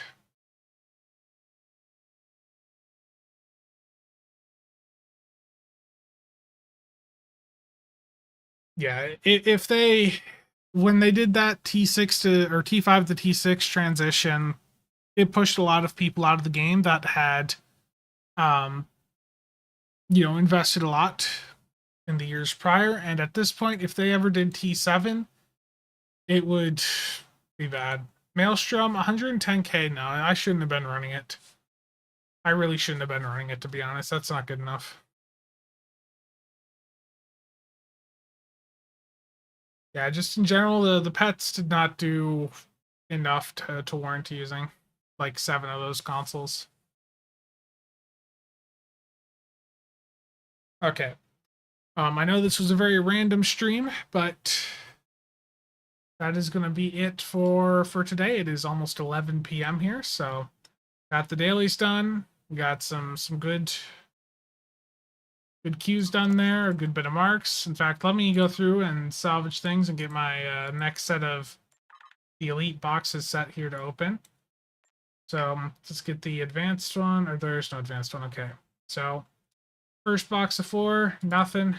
Second box, I got an isomag piece. Third, nothing.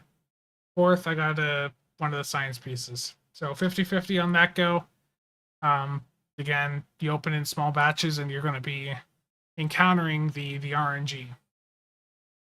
Hyper, any news on upcoming ships? Maybe a new science ship? Yeah, there's a new science ship coming. And it'll be in the C-Store bundle. I can assure you of that. There should be one tac ship, one sci ship, and one in ship. It should be like a repeat of what we had last year with the first responder bundle. I think they're going to announce that tomorrow night on the 10 forward. I think. So we'll wait and see, and I'll have my reactions out soon as possible. I might even do a live reaction. I don't know. The live reacting to the 10 forwards is a bit rough because they'll go over fan art and spend time on just random stuff sometimes, and I don't know. I might just skip a live reaction and just work on getting a proper stats breakdown video done for each of the ships or something. Oof. And I think the live reactions thus far have been a bit lower on the quality level. So we'll wait and see. And there's a chance my internet might mess up around the same time anyways, so yeah, that's going to be it for today. I know I need to update the members list again. Again, thank you, Nicholas, for the gifted subs there. Very much appreciated, as always, man. I'd like to request an updated Disco Connie vid at some point with the new stuff we've gotten. I'm not sure what's the best console build. Yeah. Well, the D7 that I'm in right now, like running an isomag version of that would be basically just go back to this ship I'm running right now. This D7, think of this as the Donnie. Okay, the stats on this thing are the exact same as what you see on the Discovery Connie. So for me, I would do like an isomag setup on it. Something similar to this console-wise. The weapons would obviously be different for you, but yeah. That would be the type of setup I'd probably be looking at on the Disco Connie. Okay. Good night, all. See you guys around. And if you have any other questions, feel free to hop in the Discord, my personal one or the builds one, link down below, and I will get back to you when I can if you have any other questions. See you guys around.